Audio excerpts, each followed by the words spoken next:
የአይሁድን የአሕዛብና የቤተ ክርስቲያንን ጉዳይ ነው ምናወራ። ከዛ በኋላ አንዷን ነጥለን እስራኤልና ቤተ ክርስቲያንን እናያለን። መግቢያ ንባባችን አንደኛ ቆሮንቶስ 10:32 ነው። ተካው አንዳችሁ ማይክ ይዛችሁ ታግዙኛላችሁ በንባብ አንደኛ ቆሮንቶስ 10:32 ታወጣችሁ።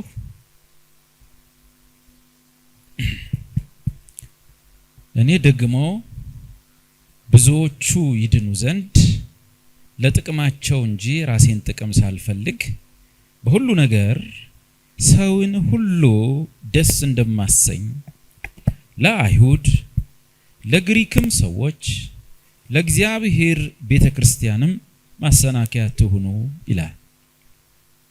ይህ መግቢያ ምንባባችን ነው፣ መነሻ ምንባባችን ነው። ጳውሎስ በዚህ ንባብ ውስጥ 3 አካላትን ወይም ወገኖችን ይጠቅሳል። ብዙዎች ይድኑ ዘንድ ለጥቅማቸው እንጂ ራሴን ጥቅም ሳልፈልግ በሁሉ ነገር ሰውን ሁሉ ደስ እንደማሰኝ። እነዚህ ሰው ሁሉ የተባሉት ለአይሁድ ለግሪክም ሰዎች ለእግዚአብሔርም ቤተክርስቲያን ማሰናከያ አትሁኑ ይላል። አሁን ስለ ማሰናከያ አይደለም የፈለኩት። ጳውሎስ አይቶ ዙሪያውን ሰውን ሁሉ የመደበው አይሁድ፣ አሕዛቦች እና የእግዚአብሔር ቤተክርስቲያን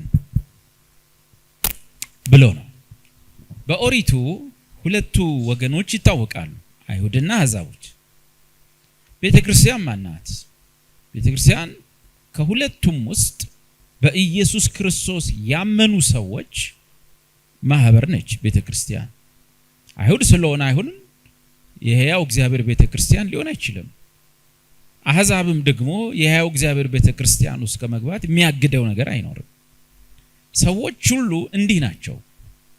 አይሁድ ትሆናለህ ወይም ግሪክ ትሆናለህ፣ አለበለዚያ የእግዚአብሔር ቤተክርስቲያን እንሆናለን። መጽሐፍ ቅዱስ ሁላችሁም ስለምታነቡ እንደምታውቁት ከግማሽ በላይ የሆነው ይዘት እግዚአብሔር ከአንድ ሕዝብ ጋር ታቋቸዋላችሁ። እስራኤል ከነሱ ጋር የተያያዘ ታሪክ የያዘ ነው። ከእስራኤል ጋር የተያያዘ ነው ከግማሽ በላይ ታሪክ። እንደውም እግዚአብሔር ከነርሱ ጋር ልዩ ግንኙነትና ልዩ ስፍራ ሰጥቷቸው እና ከነርሱ ጋር በተጋባው ኪዳን ለሌሎች ህዝቦች ያላደረገውን ያልሰጠውን ነገር ሰጥቷቸው መጽሐፍ ቅዱስ ውስጥ እናገኛለን። እንደው በብሉይ ኪዳን የአሕዛቦች ታሪክ ሲወራ ከሰማ በተለይ ከእስራኤል ከግብጽ ከወጡበት ጊዜ በኋላ ራሱ ከአብርሃም መምጣት ጀምሮ ስናይ ስለ አሕዛብ ራሱ መጽሐፍ ቅዱስ የሚያወራው ከእስራኤል ጋር የተገናኘ ታሪክ አለው። ባቢሎን ብሎ ካወራ እስራኤልን ለምርኮ ሊወስድ ነው። የአሦር ንጉስ ብሎ ካወራ ሊያመጣባቸው ነው። ከእስራኤል ጋር በተነካካ ነው የአሕዛብ ስም እንኳን የሚጠራው። ለዚህ ያ ህዝብ አለ። ሌሎች ከእነሱ የተለዩት ደግሞ አሕዛብ የምንላቸው አሉ። እንዲሁም በእነዚህ ኪዳኖቹም ግንኙነቶች እግዚአብሔር ከእስራኤል ጋር በነበረው ነገር አብዛኛው የሚያደርጋቸው ግንኙነቶችና የኪዳን መሰረቶች ከምድራዊው ነገር ጋር የተገናኘ ይመስላል በአብዛኛው። ያም እስራኤል ሕጉን ቢጠብቁና ቢታዘዙ የምድርን በረከት ሊበሉ፣ አለበለዚያ ደግሞ ሕጉን ከተላለፉ ሰይፍ ሊበላቸው ወይ ሊበሉ ወይ ሊበሉ በዛ ኪዳን የተያዙ ህዝቦች ናቸው በአብዛኛው ማለት ነው። መጨረሻ ተማርኮስ ከመሄድ ድረስ በኪዳናቸው ወይም በውላቸው ውስጥ ይህ ነገር ተካቷል። ዘዳግም 28 ቁጥር 64 ላይ የመጨረሻ አመጻቸው ከበዛ ከምድራችሁ ላይ ነቅላችኋለሁ፣ ወደ ባዕድ ምድር ወስዳችኋለሁ ይላቸዋል። በእንደዚህ አይነት የህግ ኪዳን ውስጥ የታሰረ ህዝብ ነው። ይሄ አንደኛው እስራኤላዊ የምንለው ሲሆን እነሱን ሰዎች ጳውሎስ ደጋግሞ ለምሳሌ በሮሜ መጽሐፍ ውስጥ በአይሁድነታቸው ከእግዚአብሔር ጋር በነበራቸው የኦሪት ኪዳን ከኛ ይበልጡ እንደነበር የሚናገርባቸው ምንባቦች ብዙ ናቸው። ለምሳሌ እነርሱ በመጥፋታቸውና እኛ በመዳናችን ታሪክ ውስጥ ጳውሎስ ስለ እነርሱ ጸልያለሁ፣ እኔ እነርሱ ድነው እኔ የተረገምኩ እንደሆነ ጸልያለሁ ሮሜ 9 ላይ። ምክንያቱም እነርሱ እስራኤላውያን ናቸውና። እንግዲህ በደም እየለየልን እነርሱ እስራኤላውያን ናቸውና ማነበው ሮሜ 9። ስለዚህ እስራኤላውያን ስለሆኑ ምን ይሁን? ልጅነትና ክብር፣ ኪዳንም፣ የሕግም መሰጠት፣ የመቅደስም ሥርዓት፣ የተስፋውም ቃላት ለእነርሱ ናቸውና። ሎክ አሁን እየጻፈ ያለው ለሮሜ ክርስቲያኖች እነዛ ነገሮች ለእነሱ ናቸውና። ሌላ ከነርሱም ክርስቶስ በሥጋ መጣ፣ እርሱ ከሁሉ በላይ ሆኖ ለዘላለም የተባረከ አምላክ ነው፣ አሜን ይላል። ለዚህ ለይቶ ስለነሱ የሚያወራው ነገር አለው ጳውሎስ። እስራኤላውያን ናቸውና ልጅነት፣ ክብር፣ ኪዳን መሰጠት፣ የሕግ መሰጠት፣ የመቅደስ ሥርዓት ለነሱ ናቸው፣ አባቶችም የነሱ ናቸው፣ ለነሱ ነበሩ ብለዋል። እዚህ ሮሜ መጀመሪያው መጽሐፍ ላይ እንግዲህ የአይሁዳዊ ብልጫው ምንድን ነው? እንደዚህ ከሆነ ቤተክርስቲያን ከመጣች የአይሁዳዊ ብልጫው ምንድን ነው? በሁሉ ነገር ብዙ ነው፣ አስቀድሞ የእግዚአብሔር ቃላት አደራ ተሰጧቸው ይላል። እንግዲህ ፓስት ነገር ነው። ሮሜ ምዕራፍ 3 ላይ ነው አሁን ያነበብኩላችሁ ቁጥር 1። እንግዲህ የአይሁዳዊ ብልጫው ምንድን ነው? ወይስ የመገረዝ ጥቅሙ ምንድን ነው? በሁሉ ነገር ብዙ ነው። 1 አስቀድሞ የእግዚአብሔር ቃላት አደራ ተሰጣቸው። አሁን በእርሱ ስላላመኑ የሚፈጠር ነገር የለም። ታዲያ ምንድን ነው? የማያምኑ ቢኖሩ አለማመናቸው የእግዚአብሔርን ታማኝነት ያስቀራል? እንዲህ አይሁን ይላል። ይሄኛው ወገን አለ። ሶስቱንም ጥቅሱ እያወጣን ትንሽ እናያቸውና ምናተኩረው ቤተክርስቲያን ጋር እስራኤልን ከማነጻጸር ጋር ነው የጀመርነው። እንደዛ ስለሆነ ማለት ነው።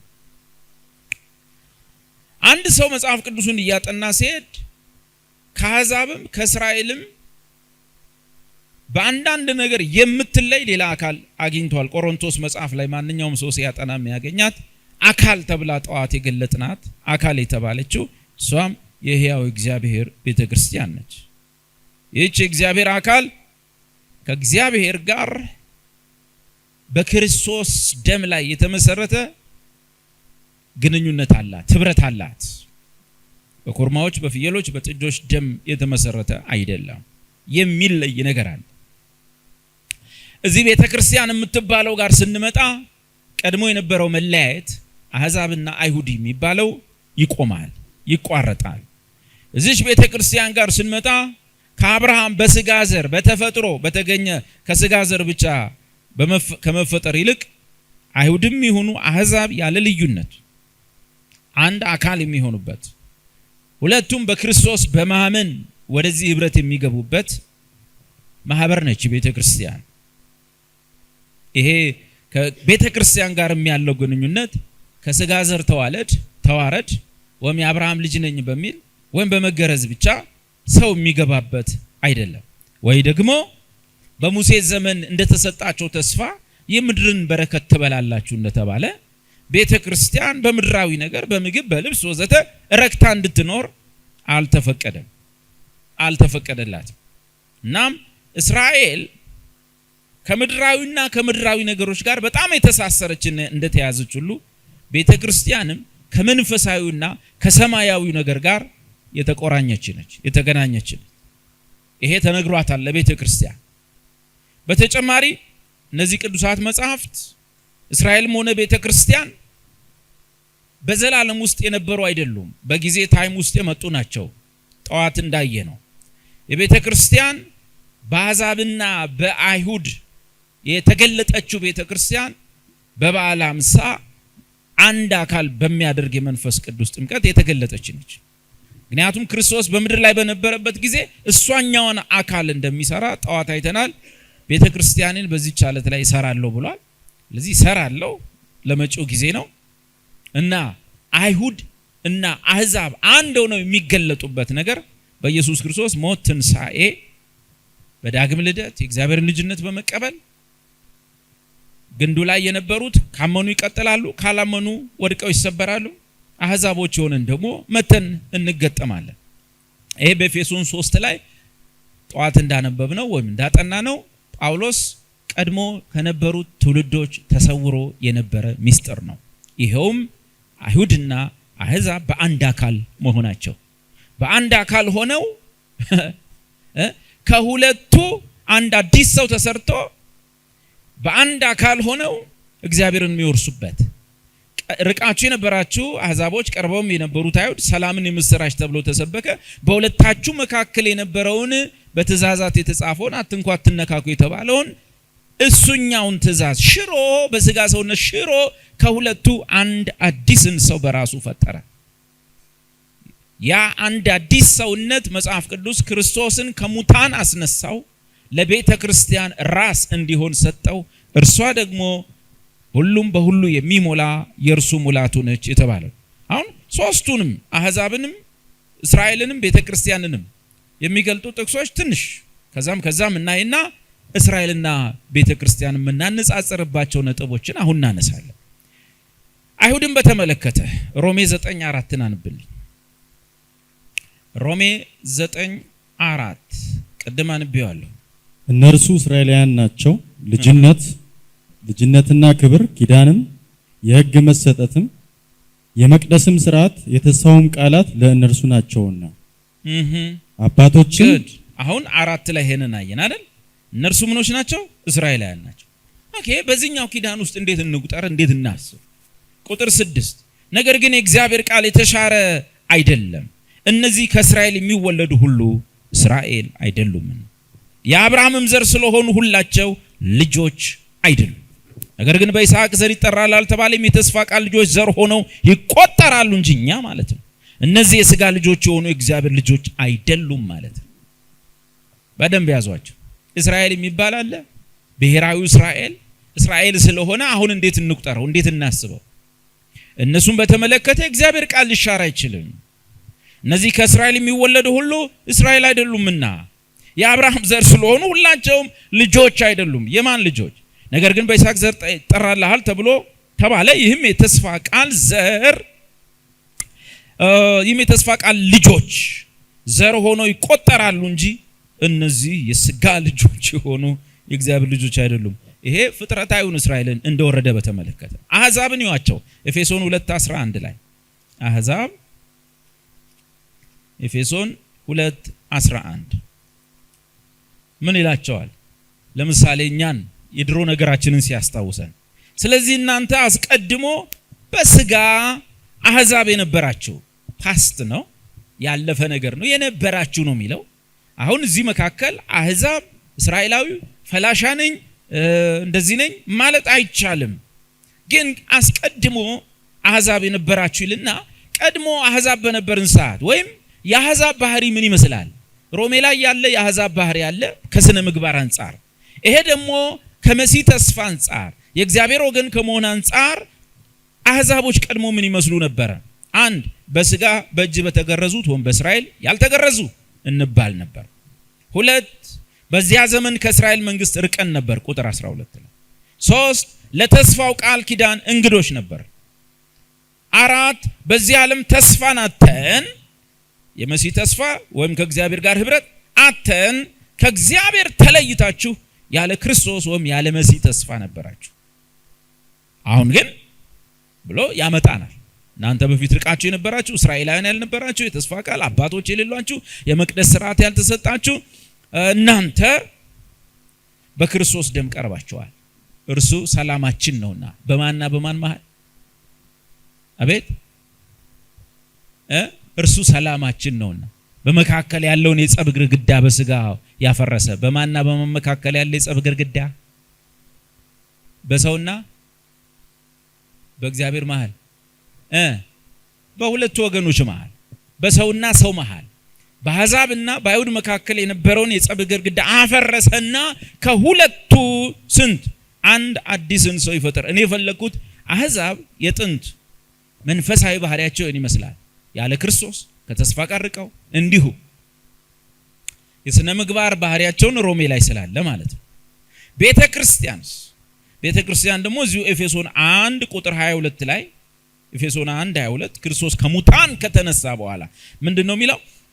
ቁጥር 19ና 20 ኤፌሶን ምዕራፍ 1 ቁጥር 19-20 ክርስቶስን ከሙታን ሲያስነሳው፣ ይሄኛው ክርስቶስ ከሙታን የተነሳው ክርስቶስ ራስ ስለሆነባት ቤተክርስቲያን አይሁድንም አሕዛብንም የአካሉ ክፍሎች አድርጎ ራስ ስለሆነበት ክርስቶስንም ከሙታን ሲያስነሳው ካለቅነትና ከስልጣንም ከኃይልም ከጌትነትም ሁሉ በላይና በዚህ ዓለም ብቻ ሳይሆን ነገር ግን ሊመጣ ባለው ዓለም ደግሞ ከሚጠራው ስም ሁሉ በላይ በሰማያዊ ስፍራ በቀኙ ሲያስቀምጠው በክርስቶስ ባደረገው ሥራ የብርታቱ ጉልበት ይታያል።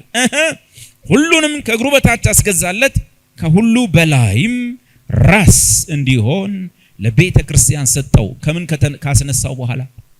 ከሙታን ከተነሳ በኋላ የቤተ ክርስቲያን ምን አረገው? ራስ እንዲሆን አረገው አይደለም? እርሷም አካሉና ሁሉን በሁሉ የሚሞላ የእርሱ ሙላቱ ናት። አሁን እስራኤል ዘበስጋ የሚባለው በስጋ እስራኤል የሆነው ያው የአብርሃም ልጅ ነን ያሉትን እነሱን ጠቀሳቸው።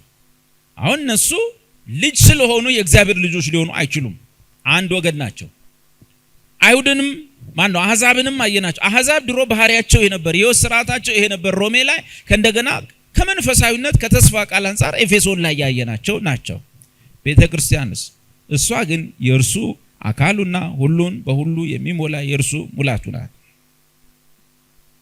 እንዲህ ያልን ሶስቱን ለምሳሌ ዮሐንስ 4:22 ላይ አይሁድን በተመለከተ እናንተ በዚህ ትሰግዳላችሁ፣ ግን በዚህ ማሰግዱበት ጊዜ መጥቷል የአምልኮ ገጽታቸው። ኤፌሶን 4 ላይ ደግሞ እኛ የምናመልክበት ነገር ሌላ ነገር ነው። በኋላ እያወጣንም ልናየው ስለምንችል እስራኤልን አሁን እነዚህን ነገሮች ብናያቸውም እስራኤል አለች፣ አሕዛብ አሉ። ይሄን የብሉይ ኪዳን መጽሐፍ አንስተን ስናይ ሁለቱንም ነው የምናያቸው። አብዛኛው የሚያወራው ስለ አንደኛዋ ወገን ነው። በቁጥር ትንሽ ትሁን እንጂ እግዚአብሔር ኪዳን የተጋባባት ተስፋ የሰጠው ሕዝብ ነው። የክርስቶስ ተስፋ የሰጠው ነው። ያ ደግሞ ማጆሪቲ ምንድነው? በብዛት ያለው ሕዝብ ደግሞ አሕዛብ የሚባለው ያለ ተስፋ የነበረ ያለ ክርስቶስ የነበረ ከእስራኤል መንግስት የራቀ ነው። ሁለቱን ስናያቸው ችግር የለውም። እስራኤልም ነው፣ አይሁድም አይሁድ ነው። ቤተክርስቲያን ውስጥ ግን ችግር የሚፈጥረው ምንድነው? ቤተክርስቲያን ውስጥ ችግር የሚፈጥረው በአብዛኛው የአሕዛብ ጉዳይ አይደለም። አሕዛብ ቤተክርስቲያን ውስጥ የሚገለጡት ወይም ከአሕዛብ ህይወት ላይ ትምህርት የምንወስደው የሥነ ምግባር ኑሯቸው ነው። የሥነ ምግባር ኑሯቸው የተበላሸ ስለሆነ እሱ እንዳይመጣ መታገል ነው። እንደ ቆሮንቶስ ቤተክርስቲያን መታገል። ቆሮንቶስ ውስጥ በዋነኛነት እያስቸገረ የነበረው የሥነ ምግባር ጉዳይ ነው። እሱ ከአሕዛቦች የሚመጣ ነው። መጽሐፉን በተመለከተ ግን ወይም በውስጥ ያሉ ነገሮችን በተመለከተ ግን ቤተክርስቲያን ውስጥ ሊለይ የማይችልና ብዙ ጊዜ ተመሳስሎ ቁጭ ብሎ ከአንድ አፍ ተመሳሳይ ሁለት ነገር እየወጣ ማለት ተቃራኒ ሁለት ነገር እየወጣ የቱን እንመን ብለን እንድንቀመጥ የሚያደርገው እስራኤልና ቤተክርስቲያን መካከል ያለው ጉዳይ ነው። ስለዚህ እስራኤልን ከቤተክርስቲያን ጋር ይሄ ብሔራዊውን እስራኤል ከመንፈሳዊቷ ቤተክርስቲያን ጋር ያላቸውን ልዩነት እሱን አንጥረን ማውጣት ያስፈልጋል።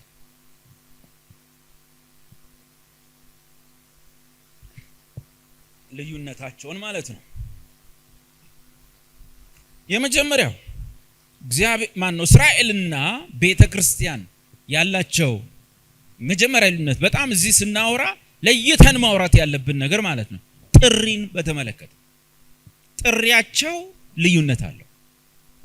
ከአባታቸው ከአብርሃም እንኳን ብንጀምር በእርግጥ እሱ የእውነተኛ አማኞች አባት ስለሆነ በተሰጠው ምድር ላይ እንኳን ቤት መስራት አልፈለገም። እግዚአብሔር የሰራትን ከተማ የሚጠብቅ ሰው ነበር። ለዚህ አብርሃም ትልቁ የእምነት ምልክት ስለሆነ ብዙ ጊዜ እስራኤል እያለ የምናወራ ሙሴ እየመራው የወጣውን ሕዝብ ነው። ግን ጥሪን በተመለከተ እስራኤልና ቤተክርስቲያንን መጽሐፍ ቅዱስ ይለያቸዋል። እንዴት? ምን ማለት ነው? እስራኤላውያን ጥሪያቸው ምድራዊ ነው። ቤተክርስቲያን ጥሪዋ መንፈሳዊ ነው ወይም ሰማያዊ ነው። እስራኤላውያን ጥሪያቸው ምድራዊ ነው። ብሔራዊቷ እስራኤል ዝም ብለህ ስታያት ጥሪዋ መሬት ለመሬት ነው። ቤተክርስቲያን ጥሪዋ ሰማያዊ ነው። ለምሳሌ ከአባታቸው ከአብርሃም እንጀምር።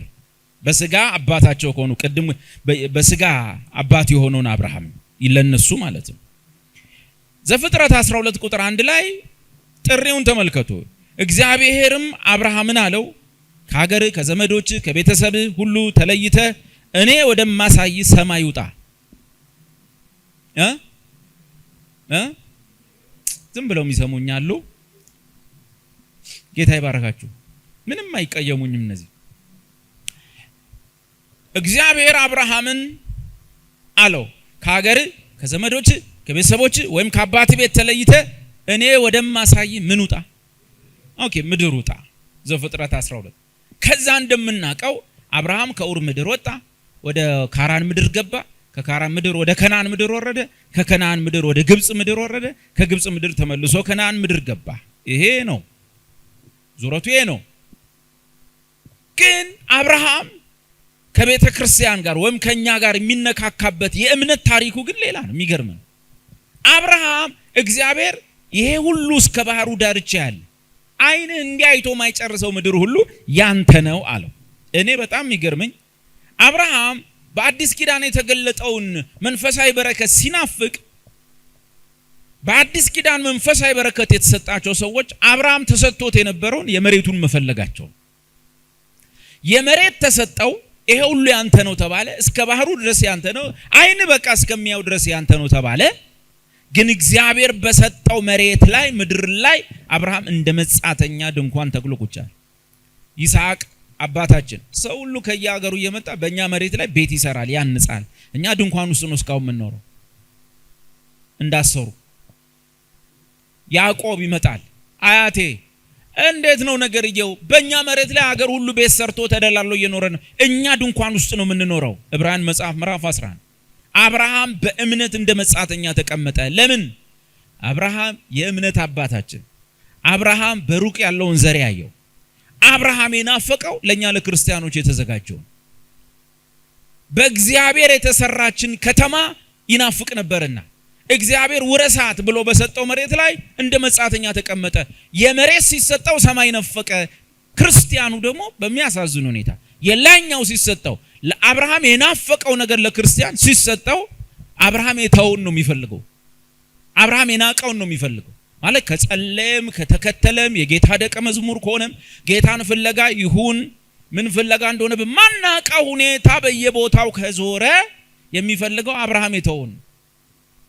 አብርሃም ይሄ ኃላፊ ነው ብሎ የተውን ማለት ነው። ይሁንና ጥሪን በተመለከተ እስራኤል ጥሪያቸው ምድራዊ ነው። ቤተ ክርስቲያን ጥሪዋ ሰማያዊ ነው። እንጨምርና ሌላ ጥቅስ ማየት እንችላለን።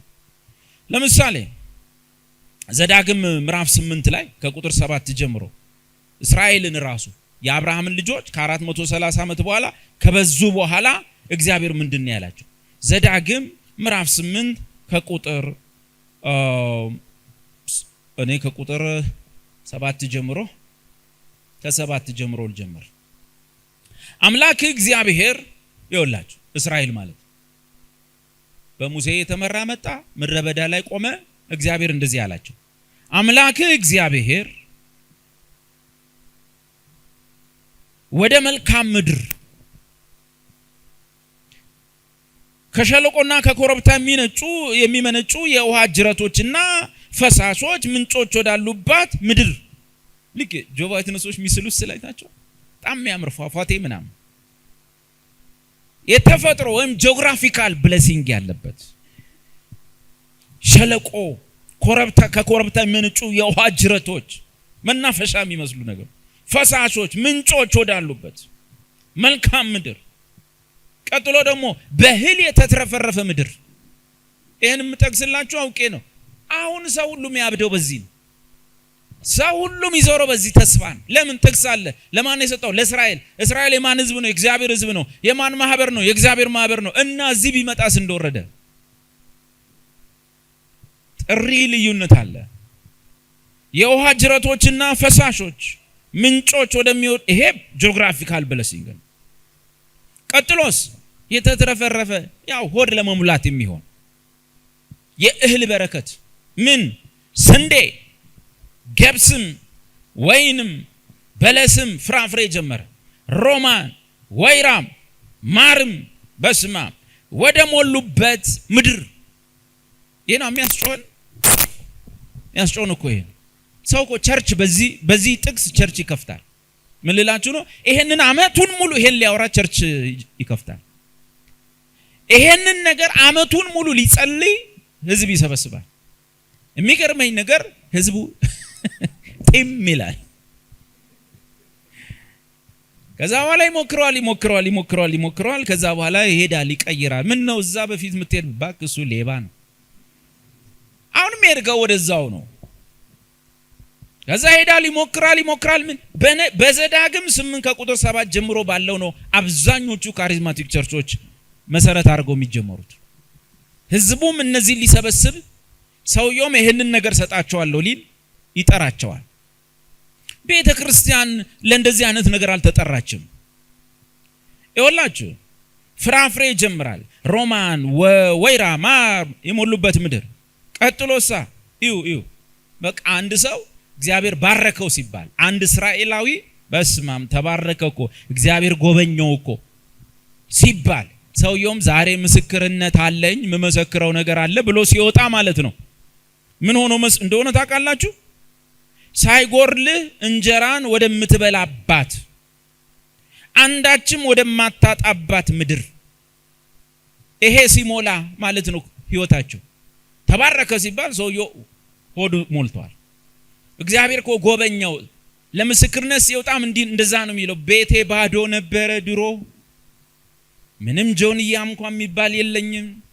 አሁን ግን ጌታ አሰበኝ። እግዚአብሔር ሰው ሲጸልይልኝ ስንዴ አሁን ቤቴ ብትመጡ ጎተራውስ በሽ ነው፣ ገብሱ በሽ ነው፣ ልጆቼ ፍራፍሬ በልተው ነው የሚያድጉት። ሃሌሉያ። እዛ ደግሞ ምን ቀጥሎ ያለ ነገር አለ።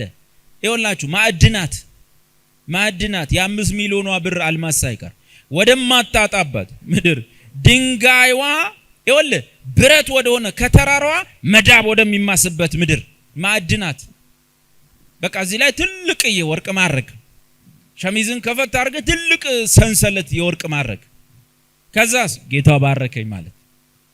ይኸው ጥሪያቸው እንደዛ ነው። እስራኤል ብሔራዊቷ እስራኤል በረከቷ ማን ነው? ጥሪዋ ይሄ ነው። ከምድር ወደ ምድር። ምን አይነት ምድር? ይኸው የሚገኘው ይሄ ነው። ከዛስ ትበላለህ፣ ትጠግባለህ። ይኸው ቁጥር 10 ትበላለህ፣ ትጠግባለህ። ከዛስ ስለሰጠህም ስለ መልካሚቱ ምድር አምላክን እግዚአብሔርን ትባርካለህ። ጌታ ይባረክ ብለህ ጀምራል። አሜን ሃሌሉያ አሜን።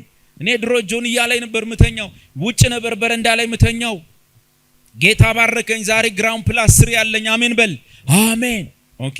አንድ ቀን ቢሆን ቆጥሮን ነገም ሌላኛው ይነሳል፣ ከነገ ወዲያም ሌላኛው ይመጣል። ሰውየውም የሚያገለግለው ሰውዬ በዚህ ዙሪያ ነው አመቱን ሙሉ። በነገራችን ምንም ድሃ ብንሆን ይሄ ነገር አመት ሙሉ በጸሎትም በትንቢትም ሲመጣ አሰልችም። እንዴት አይሰለችም? ዳነን አዎ፣ ብዙ ነገር ይጎለናል አዎ። ግን አመቱን ሙሉ እኮ እንዴ አንድ ነገር ባይዘው ሲደጋግም አእምሮ ራሱ ልክ አይመጣም። የሚያስፈራው እሺ እዚህኛውስ እንደዛ ሆኖ ነው፣ እዛም ሲሄድ ያው ነው። ያኛው ደግሞ የኔ እንደውም አደገኛ ነው ይላል። የኔ በጣም በኃይለኛው ነው በቃ ፈጣን ነው ይላል። ሄዳለ መጽሐፍ ያው ኦሪቱ ይሄ ስለሆነ ጥሪን በተመለከተ አባታቸው አብርሃም ከኡር ምድር ወጣ፣ ከአራም ምድር፣ ግብጽ ምድር፣ ከነዓን ምድር እንደዚህ። ከዛ እዛው በገዛው መቃብር ተቀበረ።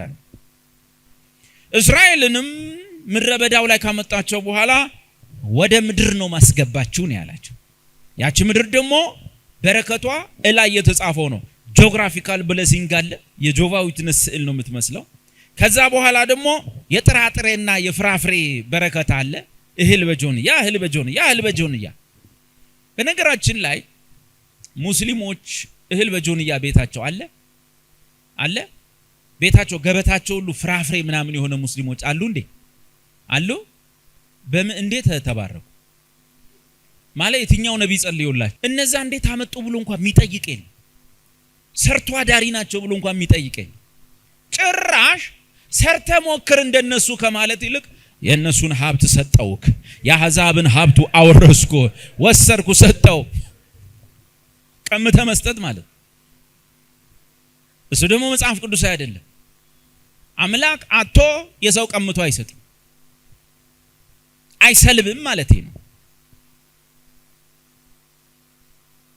ከሌላው ቀምቶ ከሌላው የሚሰጥ ሌላ ነው አይደል? ልክ አይደለም። ይሄንን ምናየው መጀመሪያ ለምን እንደተጠራን ባለማወቃችን። ጳውሎስ የልቦናችሁ አይኖች እንዲበሩ ጸልያለሁ ኤፌሶን ላይ።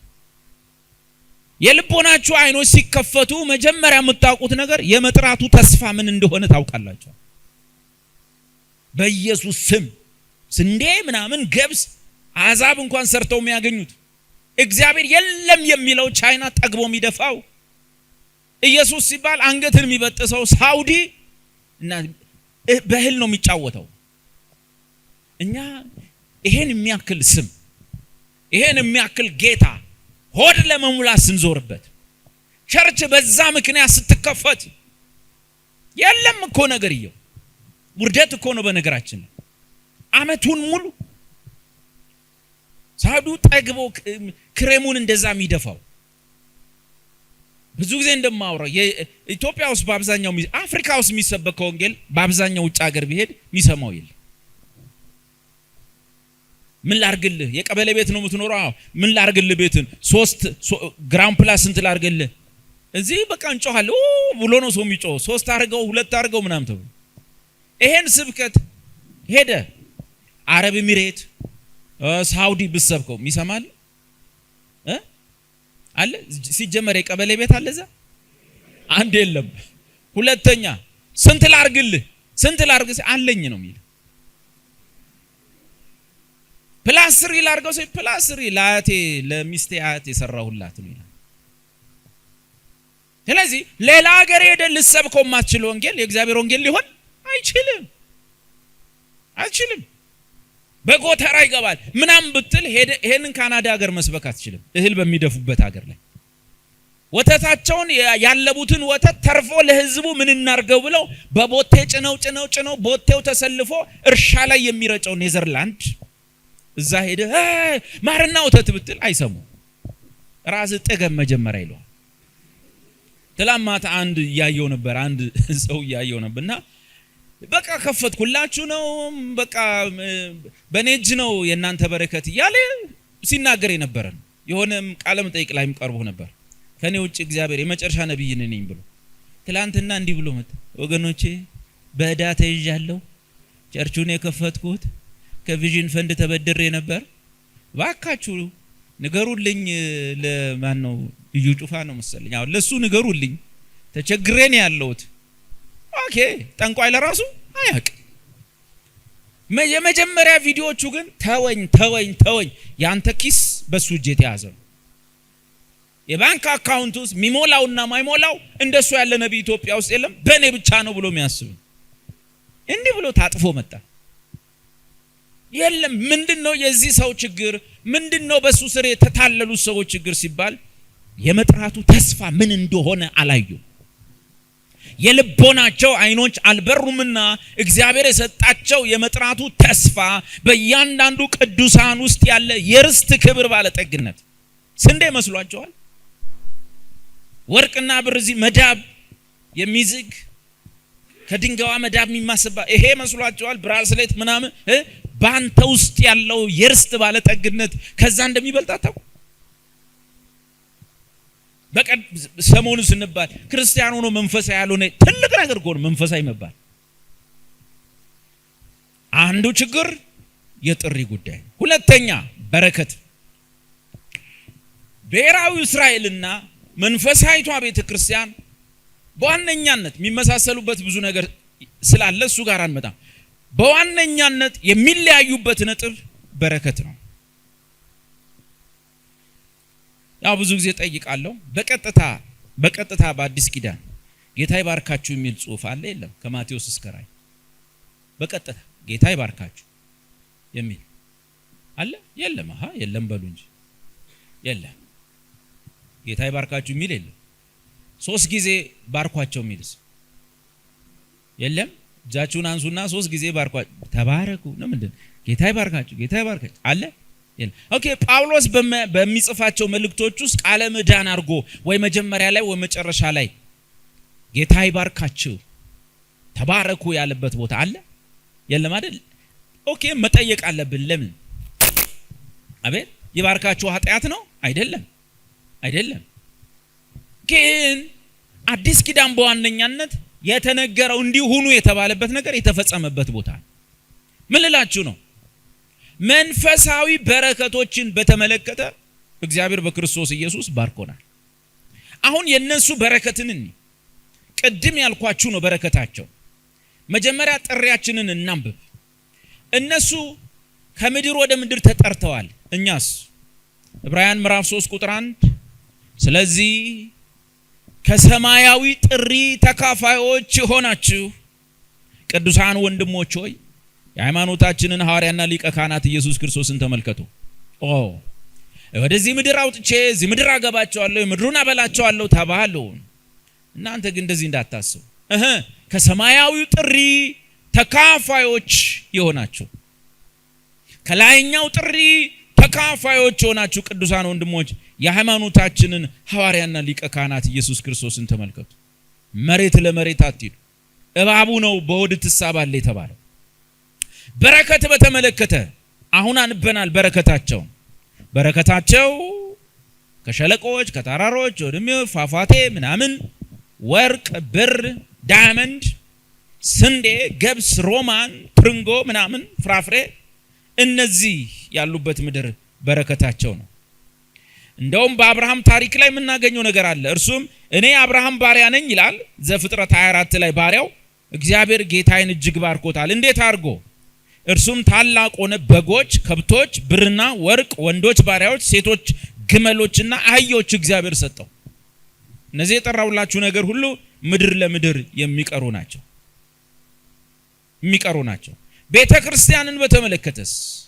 ቤተክርስቲያንን በተመለከተ የምታውቁት ጥቅስ አለ። በሰማያዊ ስፍራው ሰማይ ነው ምድር አይደለም። በመንፈሳዊ በረከት ሁሉ የምታውቁት ጥቅስ ነው። የተባረክነው በረከት ምናዊ በረከት ነው? መንፈሳዊ በረከት። አሁን እግዚአብሔር ለኔ አህያ ሲሰጠኝ ፈረስ ሲሰጠኝ ግመል ሲሰጠኝ እሱን አይደለም በረከት ብዬ ማወራው። በክርስቶስ ሞት የተገኙ ከፍ ያሉ ነገሮችን ነው ምን ቆጥረው። ቤተክርስቲያን ውስጥ ሆነን ከፍ ያሉትን ነገሮች ነው ምን ቆጥረው። በሌላ አነጋገር እዚህ ቤት ውስጥ ስንት ሰው ነው የተባረከው? አቤት ስንት ሰው ነው የተባረከው? ሁላችን ተባርከናል። እንዲያው ለምሳሌ አብዛኞቻችን በእግራችን ነው የመጣ ነው። ምኑን ተባረክ? መዞር አለብን እንድንባረክ። ይጸልዩልን ጌታ እንዲባርከኝ እናልቅስ። ካልባረከኝ አለቅህም። ከዛ ምን እያሰብን እንትና መኪና ገዝቷል፣ ካልባረከኝ አለቅህም።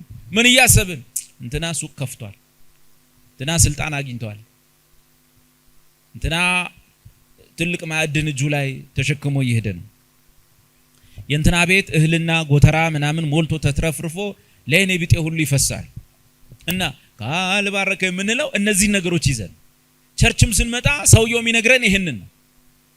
ድሮ እርጉም ነበርን አይነት ነገር ሰዎቹ ይመሰክራሉ። ድሮ ባዶ እግሬን ነበርኩኝ አሁን መኪና ገዝቻለሁ እና ጌታ ባረከኝ እልል በሉልኝ። እግረኛው ምን ብሎ ያስባል? አልተባረኩም ብሎ ያስባል። እና የሚመላለሰው ለምንድን ነው? ሊባረክ። ሰውየውስ የሚያገለግለው እቺ ጨዋታ ትመቸዋለች አትመቸውም? ትመቸዋለች። የእናንተ በረከት እኔ ኪስ ውስጥ ነው። ጸልይላችኋለሁ እኮ ነው ቢል አንዳንዱ ደፋር እንጸልይ እንኳን አይደል፣ አብረን እንጸልይ። በነገራችን ላይ ይሄ እጸልይላችኋለሁ የሚለው መንፈስ ጥሩ አይደለም። ጳውሎስን የሚያክል ሐዋርያ ጸልዩልኝ እያለ እየጻፈ ትዕቢተኞች እኮ ነው። ታውቃላችሁ በመጽሐፍ ቅዱስ ውስጥ እነ ጴጥሮስ ሐዋርያቶች ናቸው፣ ጳውሎስም ሐዋርያ ነው እናውቃለን አይደል? እኔ እኮ የሚገርመኝ ትትን ናቸው። በኢየሱስና በአብ ሐዋርያ ሆነው ዳይሬክት የተሾሙት ሐዋርያት እስቲ መጽሐፍ ቅዱሳችሁ ውስጥ ፈልጉ። ሐዋርያው ጳውሎስ የሚል ጥቅስ አለ የለ? ንባብ መልእክቱ ጽሑፍ ውስጥ አለ የለ? እሺ ሐዋርያው ጴጥሮስም ወደ እንደዚህ ሄዶ ሰበከ። ሐዋርያው ጳውሎስም በእንትን አልፎ ወደዛ ሲሄድ ሐዋርያው ቶማስም እንዲና እንደዚህ አደረገ፣ ሐዋርያው ጳውሎስ በዚህ ወጥቶ በዚህ ገብቶ ተብሎ ንባቡ ላይ መጽሐፍ ቅዱስ ማህበር እንዲቀለን ብሎ የሰጠው ርዕስ ላይ አይደለም። ለምሳሌ የሐዋርያው ጳውሎስ መልእክት ወደ ሮሜ ሰዎች ሚለውን ባይብል ሶሳይቲ ነው የሚጽፈው እንድንለየው ማለት ነው። ጳውሎስ የጻፈው ሮሜ ውስጥ ወይም ሉቃስ የጻፈው ሐዋርያት ሥራ ውስጥ ወይም ማቴዎስ የጻፈው ወንጌል ውስጥ፣ ሐዋርያው ቶማስም ተጠራጠረ፣ ሐዋርያው ጳውሎስም ደብድበው ጣሉት፣ ሐዋርያው ጴጥሮስም ወደ እንደዚህ ሄዶ ሰበከ፣ እጅ ጭኖ ጸለየ፣ ሐዋርያው ጳውሎስም ሐዋርያው ጴጥሮስም ተብሎ በነጠላ በግል የተጻፈበት ቦታ ሚያቅ አረ እቺ ሰርቿን ተጠቀሙ እንጂ የለም። ሐዋርያት መጡ፣ ሐዋርያት እንደዚህ ሆኑ ሚላል፣ ሐዋርያትም እንደዚህ ሚላል በብዙ ቁጥር። ይሄ ዋና ሐዋርያ ነው እያልን ያለ ነው፣ የሞገትንለት ያለ ነው። ጳውሎስ በአብና በወልድ ሐዋርያ ሊሆን የተሾመ ጳውሎስ ሲጠራ ግን መጽሐፍ ቅዱስ ውስጥ ሐዋርያው ጳውሎስም እንዲህ አለ፣ ሐዋርያው ጴጥሮስም በዚህ ወጥቶ በዚህ ገብቶ የሚል ንባብ የለም። ያን ጊዜ እንዲህ አይጠራሩ። ሐዋርያው ጳውሎስ መጥቷል አይባሉ፣ ሐዋርያው ጴጥሮስ በዚህ ጋር አይባሉ።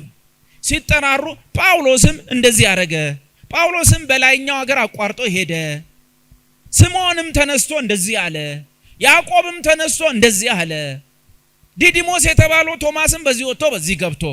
እኔ የሚገርመኝ በአብና በወልድ የተሾሙ ሰዎች ሐዋርያው ጳውሎስ ሐዋርያው ጴጥሮስ ተብለው እዛ ሲነጋገሩ ሰምተን አናቅም። እዚህ ሰው ሐዋርያው እንትና ተብሎ ይጠራል። የሚያሳየው ድፍረታችንን፣ የሚያሳየው ስርዓት የሌለን ሰዎች መሆናችን፣ ልካችንን አለማወቃችን። ሐዋርያቱ ራሱ በነጠላ ሐዋርያው ጳውሎስ እየተባለ በጉባኤ ላይ አልተጠራም። ሐዋርያው ያዕቆብ የሚል የለም። ሐዋርያው ጴጥሮስ መጣ ወጣ ገባ የተባለ የለም። በነጠላ ስማቸው ተጠርተዋል። ወንድማችን ጳውሎስ እንደተሰጠው ጥበብ መጠን ጻፈላችሁ። ወንድማችን ጳውሎስ በስብሰባ መካከል ብድግልና እግዚአብሔር አሕዛብን እንዴት እንደጎበኘ ስምዖን ተርኮልናል። ስምዖን መጽሐፉ ያዕቆብም ተነሳና ሚገርም ትሕትና ነው እኮ ሚገርም ነገር እኮ። አሁን ሐዋርያው ጳውሎስ የሚል ባላነበብንበት መጽሐፍ ቅዱስ ውስጥ ሐዋርያው በቀለ ቀጥታ ከስር አፖስትል፣ አንዳንዱ ደግሞ ስፔሊንጉን እንኳን አያውቅም። አለመረጋጋታችንን ያሳያል። ተጠንቅቀን እንኳን ራሳችንን የጠራ ነው በምን እንደሆነ እንኳን አለማየታችንን ያሳያል። ስለዚህ በጣም ክፉ ዘመን መሆኑን ማወቅ ያስፈልጋል። በረከትን በተመለከተ በቤተ ክርስቲያን ውስጥ ቅዱሳን እየታለሉ ያሉበት ነገር ለእስራኤል የተነገረውን ቀጥተኛ ብሔራዊ ለሆነው እስራኤል የተነገረውን ቀጥተኛ ምንባባት በቤተ ክርስቲያን በማምጣት በአዲስ ኪዳን የተጻፈውን በረከት እንዲጠፋ እንዳይታይ በማድረግ የመጫጫ ስርዓት መጥቷል ማለት ነው። ለዚህ ምን ይላቸዋል? አምላክ እግዚአብሔር ቅድም ያልኳችሁን እነዚህን በረከቶች ይሰጣቸዋል አላቸው። እኛን በተመለከተ ግን ስፍራውንም ነገረን። አንድ ምድር ለምድር አይደለም፣ በሰማያዊ ስፍራ። ሁለተኛ አሁን ወደፊት ገና እየጠበቅን በጸሎት በምናምን በትንቢት የምንጠብቀው ነገር ሳይሆን የተፈጸመ ነገር በመንፈሳዊ በረከት ሁሉ የሚባርከን የባረከን የጌታችን ክርስቶስ አምላክና አባት ይባረክ አለ። ሌላው የምንለያይበት ነገር ማለት ነው ከበረከት በተጨማሪ ተመችቷቸዋል። ግን በበረከት እንለያያለን የሚለው ስንዴ ምናምኑስ የላይኛውን ፈልጎ የታችኛው ይጨምራል ተብሏል። እኔም ይገርመኝ ሁሉ ጊዜ ክርስቶስ ነው የላይኛው በረከታችን፣ ክርስቶስን እንብላ እንጠጣ ብለን የምንጮህ ሰዎች ከማንም ያነሳ እንኖር። አንድ ጊዜ አንድ ሰው ከዚህ ከመሃል ሀገር ደወለልኝ። እነሱ የሚያከብሩት ሰው ሐዋርያ ከሌ ብለው የሚጠሩት ሰው ዴቭ ከሌና ከሌ እኔ አጠገብ ሆነው እያሙክ ነው አለኝ። ማንና ማን? ከሌና ከሌ። ምን ብለው ነው የሚያሙኝ አልኩ። አይ ዴቭ የድህነት ሰባኪ ነው፣ የጉስቁልና ሰባኪ፣ የድህነት ሰባኪ ነው ብለው ሁለቱ እሱ ጋር ሲያሙኝ ሰውየው እንደነሱ ስርዓት የለውም ደውለው እዛው ነገረኝ። ከዛ በኋላ እኔ ገረመኝ ነው ታውቃላችሁ። እነዚህ ሁለት ልጆች የሆነ አገልግሎት ጀምረው ቤት ኪራይ የሚከፍሉ ሲያጡ እኔ ነኝ የከፈልኩላችሁ ሲለምኑ፣ የድህነት ሰባኪው ማለት ነው። የብልጽግና ሰባኪዎቹ ግን ለማኞች ሆኑ ማለት ነው። በእግዚአብሔር ጸጋ ውስጥ ሁሉም መግቦታል። የላይኛውን ፈልጎ የታችኛው ይጨመርላቸዋል። እዚህ ስመጣ ማንም ሰው ከኪሱ ብር ይሰጠኝ የለም። በቤተ ክርስቲያን እንግዲህ እዚህ አላቅም፣ እኛ ጋር አስራት ሁሉ የለም። ሲጀመር የራሴን ኑሮ ስለመኖር ምን ልላችሁ ነው? መሬት ላይ መቆየት ጥሩ አይደለም። በዘሌዋውያን መጽሐፍ ላይ እግዚአብሔር ስለ ነውረኛ ካህናት ሲናገር ነውር ካለባቸው ካህናት አንዱ ጎባጣው ካህን ነው ብሎ ተናገር። አይነ መጭማጫውም ካህን እንዳይሆን ነውር አለበት አለ። ማለት አጥርቶም አይ አው በጸጋም ድነናል በሕግም ድነናል እንዳለው ሰው አይነ መጭማጫውን ካህን አታድርገው ይላል።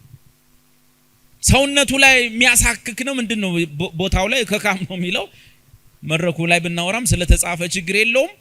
ማለት የሕይወት ስርዓቱ ክርስቶስን የማይመስል የሚታይ የፊት ኑሮ ክርስቶስን የማይመስል ሆነ አታውጣዋል።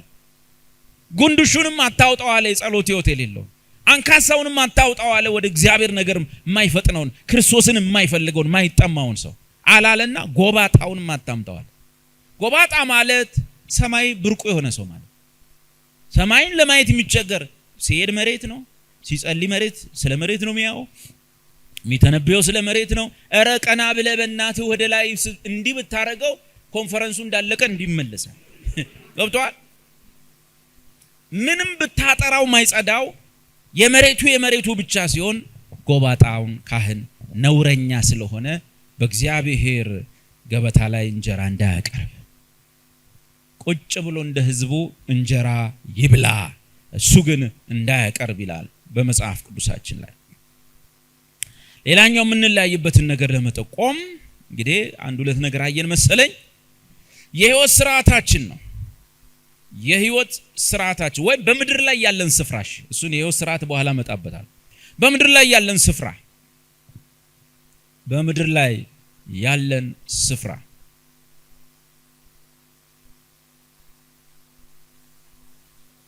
ብዙ ጥቅሶች ስላሉ እንግዲህ የትኛውን አነሳለሁ? ባጭሩ በኦሪት መጽሐፍ ውስጥ እግዚአብሔር እንደዚህ ይላቸዋል። ምድርን ለነሱ ሰጥቷል። በምድሪቷ ላይ የሚገኘውን በረከት እንዲበሉ አዘዘ። ያ ብቻ አይደለም፣ በእነርሱ ላይ የሚነሱ ጠላቶቻቸውን በአንድ አቅጣጫ ሲመጡ በሰባት አቅጣጫ የሚበትኑ አደረጋቸው። በምድር ላይ ጠላቶቻቸውን እያጠፉ የሚኖሩ ህዝብ አረጋቸው። እግዚአብሔር ከእስራኤል ነገስታት መካከል ጠላቶቻቸውን ያልገደሉትን ያላጠፉትን ንቋቸዋል፣ ከዙፋናቸው ጥሏቸዋል። አንዳንድ ቦታ አስታነቡ ይዘገንናቸዋል ማለት ወይ በኢየሱስ ስም የምትሉት ንባብ አለ። ሄደ አማሌቅን ጨርሰው ፍጨው ምንም ነገር እንዳታስቀር ምድሩን ውሰድ፣ አሮጊቷን አትማር፣ ሽማግሌውን አትማረው፣ ፈረስ እንኳን አይተርፍም፣ ከብት እንኳን አይተርፍም፣ ህፃኑን ፈጥፍጠው በጭራሽ እንዳትምራቸው። በምድር ላይ ያላቸው ስፍራ ጠላቶቻቸውን እያጠፉ መኖር ነው። ሊተራሊ በስጋ ማለት ነው። በስጋ ማንም ይተርፍ የለም። ሳኦል ወይ ለጉራ ወይ ምስክርነት ሊያሰጥ ወይ ዘፈን ሊያዘፍን እንደ ዳዊት አጋግን ማርኮት መጣ። ንጉሥ አጋግን እግዚአብሔር በሕጉ የጻፈላቸው ጦርነት በሄዱሳ ንጉሱን መማር የለብን ምሮ አመጣው። ከዛስ ይሄንን ሕግ ትቶ ንጉሱን ማርኮ ለህዝቡ ያሳየው። አቤት ሳኦል ጀግና ከተባለ በኋላ ለእግዚአብሔር መስዋዕት ሊያቀርብ የማረከውን ከብት ሁሉ ይዞ አቀረበ። የአማሌቅን በሬ ሁሉ ይዞ መጣ አቀረበ። በሚያቀርብ ሰዓት ሳሙኤል እየተናደደ ነው የመጣው። ሳኦል ምስጋና ነው የጠበቀው። ለምን? የዛን ቀን የነበረው የእልልታ ድምጽ ጎረቤት ሀገር ይሰማል። ምስጋናው ለእግዚአብሔር ነው፣ ያህዌ ተመሰገነ። ሳሙኤል ግን ከእግዚአብሔር በሰማው ድምጽ ተቆጥቶ መጣ። ምንድነው እያረክ ያለው? ሁሉ የከብት ድምጽ ምንድነው? ይሄ ማርክ ያመጣውት ንጉስ ነው። ከዛች ቀን ጀምሮ ነገር ተበላሸ። ሳሙኤል ምንድነው ያደረገው? ከጸሎት ላይ መጣው ሳሙኤል ከሳውል ላይ ሰይፍ መዞ አጋግን ቆራረጠ። ኪዳኑ ነው ያስኬዳል። ቆራረጠው። ንባቡ ይከብዳል። አንድ የጸሎት ሰውዬ ተነስቶ ሰይፍ መዞ አንድ ሰው ሆዱን ሲወጋ አንገቱን ሲበጥሰው ደም በደም ሲሆን እናት ዛሬ ታለቅሳለች የእስራኤል እናቶች እንዳለቀሱ ብሎ ሲገለው ስታዩ ኪዳኑ ነው። የምድር ቦታቸው ይሄ ነበር። ይሄን አለማድረግ በራሱ ከባድ ነበር። ስፍራቸው ይሄ ነው። ጠላቶቻቸውን አጥፍተው መሬቱን መውረስ ሊተራሊ በስጋ ማለት መንፈሳዊ ትርጉም ልንሰጠው እንችላለን። እኛ በወንጌል ነው ምድሪቱን የምናሸንፈው ወይም ሰዎችን የምንደርሰው። ይሁንና ሊተራሊ ወስራታቸው ሲሆን በምድር ላይ ያለው የኛ ህይወት ግን ከዚህ የተለየ ነው። ለምሳሌ ይሄንን ሲመታ ይሄንን ስጥ የሚል አለ። ሲረግሟችሁ ምን በሉ? መርቁ። ለቀደሙት ግን እንደዚህ አይደለም። እናንተ ግን ሲረግሟችሁ መርቁ፣ ሲያሳድዷችሁ ጸልዩላችሁ። በስማችሁ ላይ ክፉን ሲያወጡ በኢየሱስ የጀመሩ ስለሆነ መርቋቸው፣ ይቅር በሏቸው ለሰማይ አባታችሁ ልጆች ትሆኑ ዘንድ። እዛስ ጋር ይቅርታ አርገህ ብታመጣለት እግዚአብሔር ይቅር አይልህ። የህይወት ስርዓታችን ይለያያል። ለነሱ ምን አላቸው? አታመንዝር አላቸው። ኢየሱስ ግን መጣና ለኛ ምን አለን? ለቀደሙት ነው የሚለው። በደንብ አስቡ። ለቀደሙት አታመንዝር ተብሎ ተጽፏል። እኔ አሁን አታመንዝርን ደጋግሜ ቸርች ውስጥ ብሰብክ ለእናንተ የተሰጠውን ፖዚሽን መሬት ነው ማወርደው፣ የሰፈር ዱርዬ ነው ማረጋችሁ። መጽሐፍ ቅዱስ የሚለው እናንተን ግን እኔ የምላችሁ ወደ ሴት አይታችሁ ዝም ብላችሁ አትመኙ። ወደ ሴት አይቶ በሐሳቡ የተኛ ሁሉ ተኝቷል። እንግዲህ ኢየሱስ እኮ አቀልላችኋለሁ ብሎ ጠርቶን እኮ አታመንዝር ከበዳችሁ፣ ህጉ ከበዳችሁ፣ አትግደል ከበዳችሁ፣ አትግደል ስለሄዳችሁ ገደላችሁ፣ ከበዳችሁ። እኔ ሸክሜ ቀላል ነው ቀንበሬ ልዝብ ነው። ኑ ሰብሰብ በሉ። ለቀደሙት ነው የሚለው እንዳትረሱ። የቀደሙት እኛ አይደለም። ለቀደሙት አትግደል ተብሎ ተጽፏል። እኔ ግን እላችኋለሁ ወንድሙን ጨርቃም ብሎ የሚሳደብ የገሃነም ፍርድ ይገባዋል። ቀለለ ከበደ ይሄ ነገር እንዴት ነው? አታሎናል እንዴ? እኔ ሸክሜ ቀላል ነው ቀንበሬ በጣም ልዝብ ነው። እንደ ሙሴ አይደለም። አትግደል አትስረቅ አይደለም። ይሄ በጣም ከባድ ነው። እኔ ቀንበሬ ልዝብ ነው ሸክሜም ቀላል ነው። ኑ ሰብሰብ ብለው ሲመጡ አትግደል ተብሏል። አዎ ግደል ሊባሉ መስሏቸው ጨርቃም ብትል ገሃነም ተወርዳል። ለቀደሙት የህይወት ስርዓታችን ልዩነቱ አታመንዝር ተብሏል። ድርጊቱን አትፈጽም ተብሏል። እኔ ግን እላችኋለሁ ሸክሜ ቀላል ነች ቀንበሬ ልዝብ ነች። ምን ወደ ሴት አይተህ በሐሳብ እንኳን ከተኛ አመንዝረሃል። ለምንድን ነው ይሄንን ያለው? መቼስ ከእስራኤሎች ዘንድ ወይም እስራኤል ያልቻሉትን አትግደል አታመንዝር እኛ ጭራሽ አታስበው የሚለውን ይቋቋሙታል ተብለን አይደለም። ይሄኛው ማህበረሰብ የህይወት ስርዓቱ የሚመራው ኢየሱስ በሚሰጠን የመንፈስ ቅዱስ ኃይል ነው። ኢየሱስ ሲጀመር እናንተ ሸክም የከበዳችሁ ወደ እኔ ኑ ብሎ ታርፋላችሁ አላለም። እኔም አሳርፋችኋለሁ። ዛት ሚንስ እዛ ጋር አትግደል ከብዶ ገለሃል። በዚህኛው ስርዓት ግን ወንድምን እንኳን ጨርቃም ብለ ማትሳደብበት አቅም እሰጣለሁ። ድሮ የሄድክ አታመንዝር ተብለ በቃ እስረኛ ሆነሃል። እዛው ነህ በተግባር። እኔ ግን አሁን ያያሃትን ሴት ሁሉ እማትመኝበት ለዝሙት ወይም ከርሷ ጋር በሐሳብ ማተኛበትን አቅም እሰጣለሁ። ስታያት እህት አስመስላታለሁ ወይም ስታያት ወንዳ እንግዲህ የሆነ ነገር ምንም እንዳታስብ አረጋ ኖርማል እንዲሆን አደርጋለሁ። በምን በህጉ አታመንዝር ይላል። ማታመንዝርበትን አቅም አይሰጥህም። አትግደል ይላል። ማትገልበትን አቅም አይሰጥህም። ጸጋ ግን አቅም ነው በራሱ። ጸጋ ግን ኃጢአተኛነትና ዓለማዊ ምኞት ያስክዳል። ሰዎች በቤተ ክርስቲያን ሰውን ስርዓት ለማስያዝ ህግ ሲሰብኩ የተሳሳቱት ነገር ምንድነው? በደጅ ማህበረሰባዊ አገልግሎት አነቃቂ ተናጋሪዎች ሶሻል ሰርቪስ የሚሰጡ በቃ ቀጥታ የሚሉት ምንድነው? እንዲያታርግ አንዳንዴ ይሰራል። መንፈሳዊቷ አካሉ ስትመጣ ግን አይሰራም። አታርግ የሚለው ነገር መሰበክ ሲጀመር ማድረግ ይጀመራል። ኃጢአት ኃይል ያገኛል። የኃጢአት ኃይል ህግ ነው። በትእዛዛት በኩል አድርጎ በስጋ አማካኝነት ሕግ ገሎኛል። አትመኝ የሚለው ሕግ ባይመጣ ኖሮ ምኞት ኃጢአት መሆኑን ባላወቅኩ ነበር። ትእዛዝ ሲመጣ አርግና ታርግ ሲመጣ ኃጢአት ኃይልና ምክንያት ያገኛል፣ እኛም እንሞታለን። ነገር ግን ሕግ በሌለበት ኃጢአት ኃይል ያጣል፣ ክርስቲያኖች ይለመልማሉ። የሕይወት ሥርዓታቸው እንደዛ ለቀደሙት የተጻፉ የሕይወት ሥርዓቶች አሁን ላለችው ቤተክርስቲያን አይሰሩም። ስለዚህ እስራኤልና ቤተክርስቲያንን እየለያየናቸው ስንመጣ አንዱ የምንለየው በሕይወት ሥርዓት። ለምሳሌ የቀደሙት እስራኤላውያን አንድ ሚስትም ያገባል፣ ሶስትም ያገባል፣ ሰባትም ያገባል። እንደ ሰሎሞን ያለው ሰውዬ ደግሞ ያገባውን አልነግራችሁ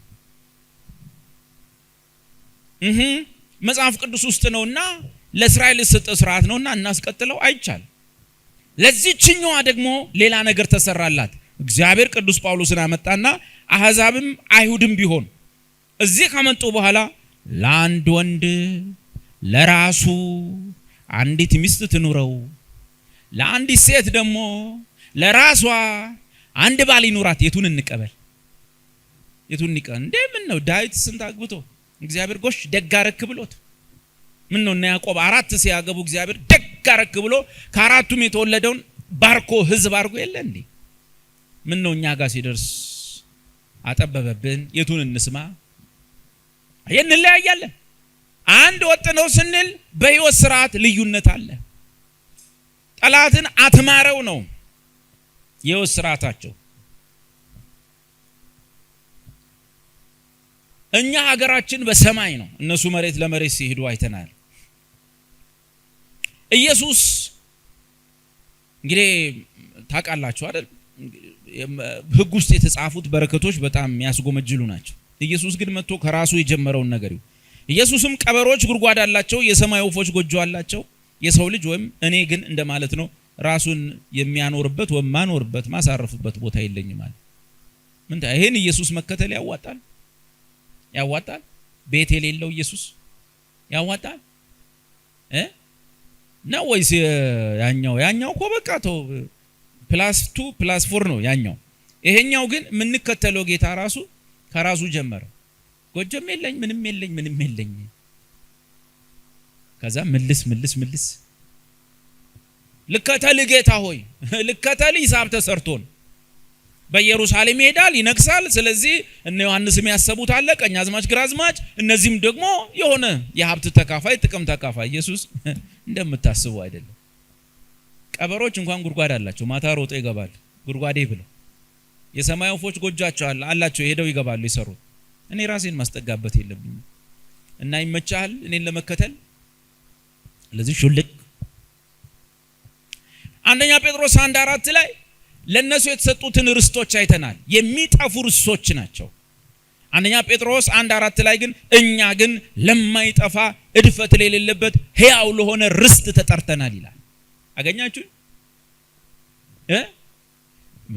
ምንጫጫባቸው ነገሮች ሁሉ እድፈት አለባቸው፣ ኮራፕትድ ናቸው፣ ይጠፋሉ፣ ይዘጋሉ፣ ብል ይበላቸዋል ወዘተ። ቸርች በዚህ ይከፈታል። ማህበር በዚህ ላይ መሰረትና ይጠራል እንዴ?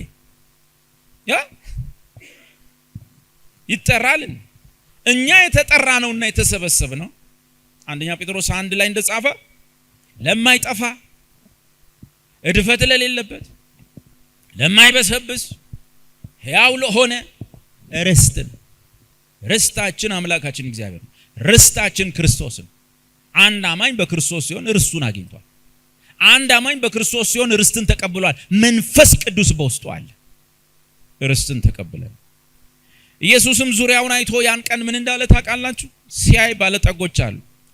ሀብታሞቹ ሰዎች ለቤተ ክህነቱ በሚያደርጉት ነገር እግዚአብሔር የተቀበላቸው ሲመስላቸው ማለት ነው። ሀብት ላላቸው ሰዎች ወደ እግዚአብሔር መንግስት መግባት እንዴት ጭንቅ ነው ብሏል። ሊተራሊ የገንዘብ ጉዳይ፣ መንፈሳዊ ደግሞ የጽድቅ ባለጠጎች፣ ጽድቅ የራሳችን አለን የሚሉ እነዚህን ሰዎች በያዕቆብ መጽሐፍ ምዕራፍ 2 ላይ ደግሞ ያዕቆብ እንዲህ ብሏል። ክርስትና የሀብት መሰብሰቢያ ለመሰላቸው ሰዎች ወዳጆቼ ሆይ ስሙ፣ እግዚአብሔር የብር ባለጠጎች ሳይሆን ምን አለ? በእምነት ባለጠጎች እንዲሆኑ የዚህን ዓለም ድሆች እንደመረጠ አታውቁም? የምን ባለጠጎች እንድንሆን እዚህ መጣ ነው? የእምነት ባለጠጎች በክርስቶስ ባለ ዕውቀት እንድናድግ። እስቲ እንደዛ እንደግና የታችሁ ሲጎድል ያኔ ሐሰተኞች እንሆናለን። መዞሩ አይደለም መጽሐፉ መጀመሪያ እግዚአብሔር እዚህ የጠራችሁ የእምነት ባለጠጎች እንድትሆኑ ነው። አይደለም እኮ ነብዩ ዘዳግምን ጠቅሶ ትወርሳለህ፣ ስንዴ ይሞላል፣ ጎተራ ይሞላል ብሎኛል እኮ። የጥሪ ልዩነት ነው አለን። የክብር ልዩነት፣ የተስፋ ልዩነቶች በብዛት አሉ። የበረከት ልዩነቶች አሉ። የስፍራ ልዩነት አለን። የምድር ስፍራችን የኛ በግልጽ ተጽፏል። እዚህ አገራችን ቤት ነው ተባለ እንደው በግልጽ አቤት በሰማይ ነው ተባለ። በቃ እንዲለይልን ማለት አንዳንድ የማይመቹ ስብከቶች በጣም ይጠቅማሉ። ቅድም ምንድነው ይሄ ጸጉርም ያከክን ምናምን የሚያሳክክ ወይ ጆሮ ምናምን እዚህ ውስጥ ደስ የሚል የሚበላ እሱኛው አደገኛ። ጆሮ የሚበላ እንደ እንትን የሚያሳክክምና በቃ ኧረ ድገመኝ የሚያስብል እሱኛው አደገኛ ተረስቷል። ለምሳሌ ክርስቶስን ስንከተል መከራ አለብን የሚለው እኮ ተረስ። ምናልባት እዚህ ከተማ ደግሞ አብዛኛው ሰው ክርስቲያን ነው ይመስለኛል እና መከራ የሚመጣ ሁሉ አይመስለን። ግን የህይወት ጥሪያችን እነሱ በአንድ መንገድ ሲመጡ አጥፉና ግቡ ነው የተባሉት። እኛ ግን የተባልነው ስለ ስሜ ተጠላችሁ ትሆናላችሁ። ልዩነት አለው። ይለዩአችኋል። ቅድም እዛ ጋር ታሳድዷቸዋላችሁ ነው የሚለው። ይሄኛው ደግሞ ያሳድዷችኋል። ይመቸናል። ቤተክርስቲያን እንደዚህ ነች። የስርዓቷም ጥሪዋም እንደዚህ። እነሱ ያ የመሬቱን ነው የሚሰበስቡት፣ እኛ ደግሞ በመንፈሳዊ በረከት ነው የተባረከ። በአንድ መንገድ ይመጡባል፣ በሰባት መንገድ ትሸሻለህ። ይሸሻሉ። ዘዳግም 28 ላይ ሌላ ደግሞ በጣም የሚታወቅ ጥቅስ አለ፣ ታውቁታላችሁ። ራስ ያደርጋል እንጂ ጅራት አያደርግም። በላይ ትሆናለህ እንጂ በታች አትሆንም። የሚገርማችሁ ነገር ከጌታ ከኢየሱስ ጀምሮ እራሱ ሐዋርያቱ ከዛ በኋላ የመከራው ዘመን ክርስቲያኖች ሁሉ ከዚህ ጥቅስ አንዱም አላገኛቸው። የዚህ ተገላቢጦሽ ነው ያገኛቸው። በዘመናቸው ሁሉ በምድር ላይ ተጠልተው ተገለው ተለይተው እንዳይበሉ እንዳይጠጡ አርሰው እንዳይነግዱ እንዳይሸጡ ተደርገው እና እነዚህ ሰዎች ተረግመው ይሆን? ጳውሎስ የታረዘው፣ ጳውሎስ ምግብ አጥቶ የተራበው፣ ልብስ አጥቶ የታረዘው ተረግሞ ይሆን? ብዙ ጊዜ በመራብ ቆይቻለሁ አለ ጳውሎስ።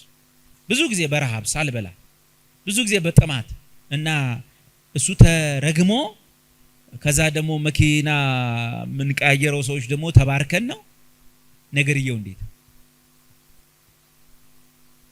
የእግዚአብሔር ቤተክርስቲያንን በተመለከተ ስፍራችንን ተመልከቱ።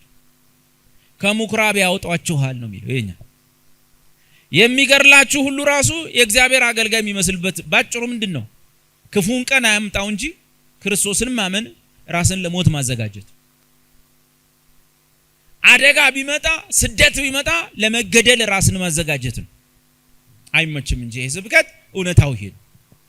ክርስቶስን ስታመን ዝም ብለህ ራስ ትሆናለህ ጅራታ ብሎ የለም። እግዚአብሔር ክፉን ያርቅ እንጂ ክፉ ሲመጣ በደንብ ነው ጅራት ምን ነው። ክፉ ሲመጣ ራስ መሆን አንችልም። ጅራት ነው ምን ነው ምን በላውን ነው የሚያሳጡ። አንድ ክርስቲያን ጌታን ሲከተል እንዲህ እንኳን ቢሆን እከተላለሁ ብሎ አምኖ እንጂ እያባበሉት ቡሃቃ ይሞላል ምናምን ይሞላል ብሎ የለም። ኢየሱስ እኔን ስትከተሉ መከራ አለባችሁ ብሎ በግልጽ ነግሮናል። ሊከተለኝ የሚወድ ምኑን ይሸከም?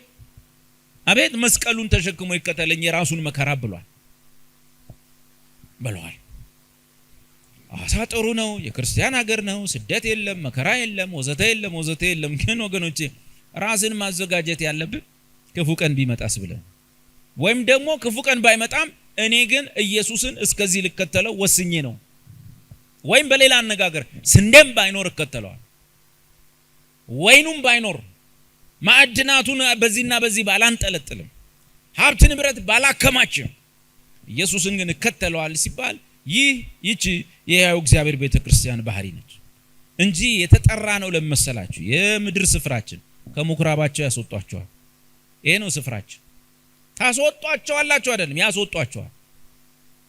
እነሱ ታሳድዷቸዋላችሁ ነው የተባለው፣ እኛ ግን ያሳድዷቸዋል። ይለያል። እነሱ አትግደል ነው፣ እኛ ግን ጨርቃም ብለን እንዳሰድብ ነው። ለቀደሙት እንዲህ ተብሎ ተጽፏል ነው፣ ለኛ አይደለም። እናንተን ግን እንደዚህ ይላቸዋለሁ። ይሄኛው ነው ምንመራበት። በእነሱ ውስጥ ከፍ ከፍ ራስን ማድረግ የህጉ መንገድ ነው። በእኛ ግን ራስን ዝቅ ዝቅ ማድረግ የከፍታ መንገድ ነው። እንደዚህ ትንሽ ልጅ ራሱን ዝቅ የሚያደርግ በመንግስተ ሰማይ ከሁሉም ይበልጣው እሱ ነው። በእርግጥ ይሄ ማለት አንድ እስራኤላዊ ትሁት ሲሆን ይጸድቃል ማለት አይደለም። በኢየሱስ ክርስቶስ በማመን ካልሆነ በቀር አይሁዳዊም አህዛብ የሚድኑበት መንገድ የለም።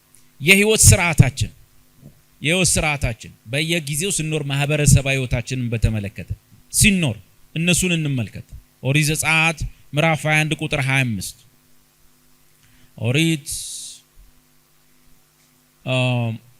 ከዘዳግም 7 ልጀምር። የነሱ ህይወት ስርዓት ዘዳግም 7 ቁጥር 1 ጀምሮ ምን እንዳላቸው ስሙ። አምላክ እግዚአብሔር ልትወርሳት ወደምትገባባት ምድር ባመጣ ጊዜ ከፊትም ብዙ አህዛብን ካንተ የበለጡትን የበረቱትንም 7ቱን አህዛብ ኬጣውያን፣ ጌርሳውያንን፣ አሞራውያንን፣ ከነዓንን፣ ፌርዛውያንን፣ ኤዊያውያንንም ኢያቡሳውያንን ባወጣ ጊዜ አምላክ እግዚአብሔር በእጅ አሳልፎ በሰጣቸው በመታሃቸው ጊዜ ፈጽመህ አጥፋቸው። ይህን ጥቅስ ይዘን ሰልፍ እንውጣን። አጥፋቸው ተብሏል። አንድ ጊዜ 80ዎቹ መጨረሻ አካባቢ ይመስለኛል ወደዛ ወደ ምዕራብ ኢትዮጵያ ጋምቤላ አካባቢ አንድ አውቶቡስ ሙሉ ሰው በሰዎች ተጨፈጨፈ። በኋላ ጉዳዩ ሲጠራ በመንግስት እጅ ጉዳዩን ያስተባበረው ሰው ፓስተር ነው።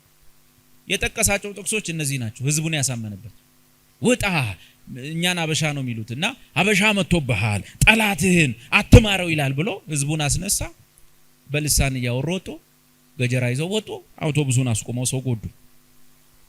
ኪዳኑን ስላለየ ማለት ነው የሰውዬ እና አሳልፎ በሰጣቸው ጊዜ ምናልባት እኮ አውቶቡሱን ሲያስቆሙ እግዚአብሔር አሳልፎ ሰጠንም ብሎ ሊሆን ይችላል። በዚህ ጥቅስ በመታቸው ጊዜ ፈጽመህ አጥፋቸው፣ ከነርሱም ጋር ቃል ኪዳን አታድርግ፣ አትማራቸውም፣ ከነርሱ ጋር አትጋባ። እዩ ለነሱ የሰጠው ስራ። ሴት ልጅን ለወንድ ልጅን አትስጥ። ኤፌሶን ላይ ጻፈው በትእዛዛት የጻፈ የጸብ ግርግዳ። ለወንድ ልጅ አትስጥ፣ ሴት ልጁንም ለወንድ ልጅ አትውሰድ። እንዳይከተለኝም ሌሎችን አማልክት እንዲያመልክ ልጅን ያስታልና የእግዚአብሔር ቁጣ ይነድባቸዋል፣ ፈጥኖም ያጠፋቸዋል። ነገር ግን እንዲያርጉባቸው መሰዊያዎቻቸውን አፍርሱ፣ ሐውልቶቻቸውን ሰባብሩ፣ የማምለኪያ ዐፀዶቻቸውንም ቁረጡ፣ የተቀረጹ ምስላቸውን በእሳት አቃጥሉ እያለ ጸብ ነው የሚፈጠረው።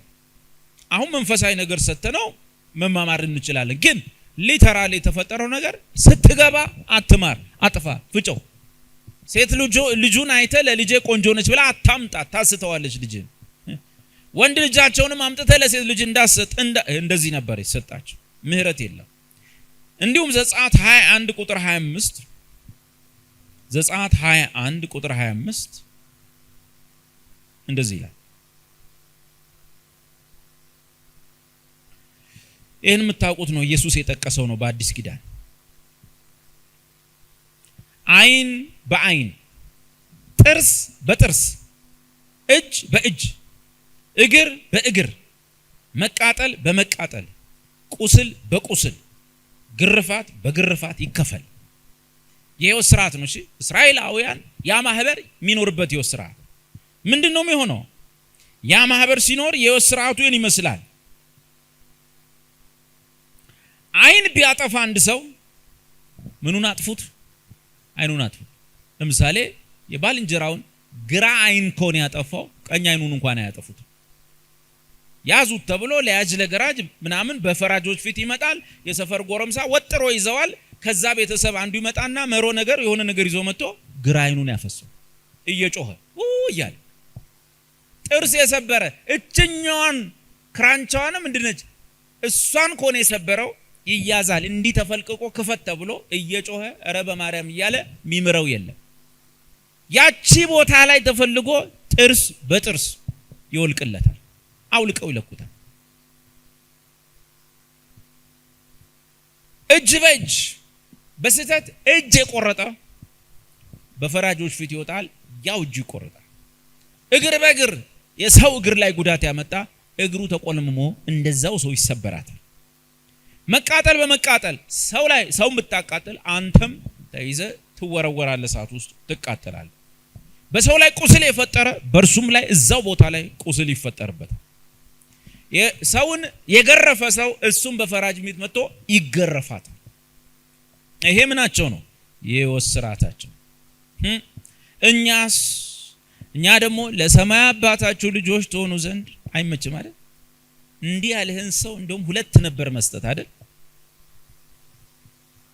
ይሄንን የመታህን ሰው እንደው የበለጠ ነበር እንጂ መበቀል። ግን የኛ ሕይወት ስርዓት ሌላ ነው።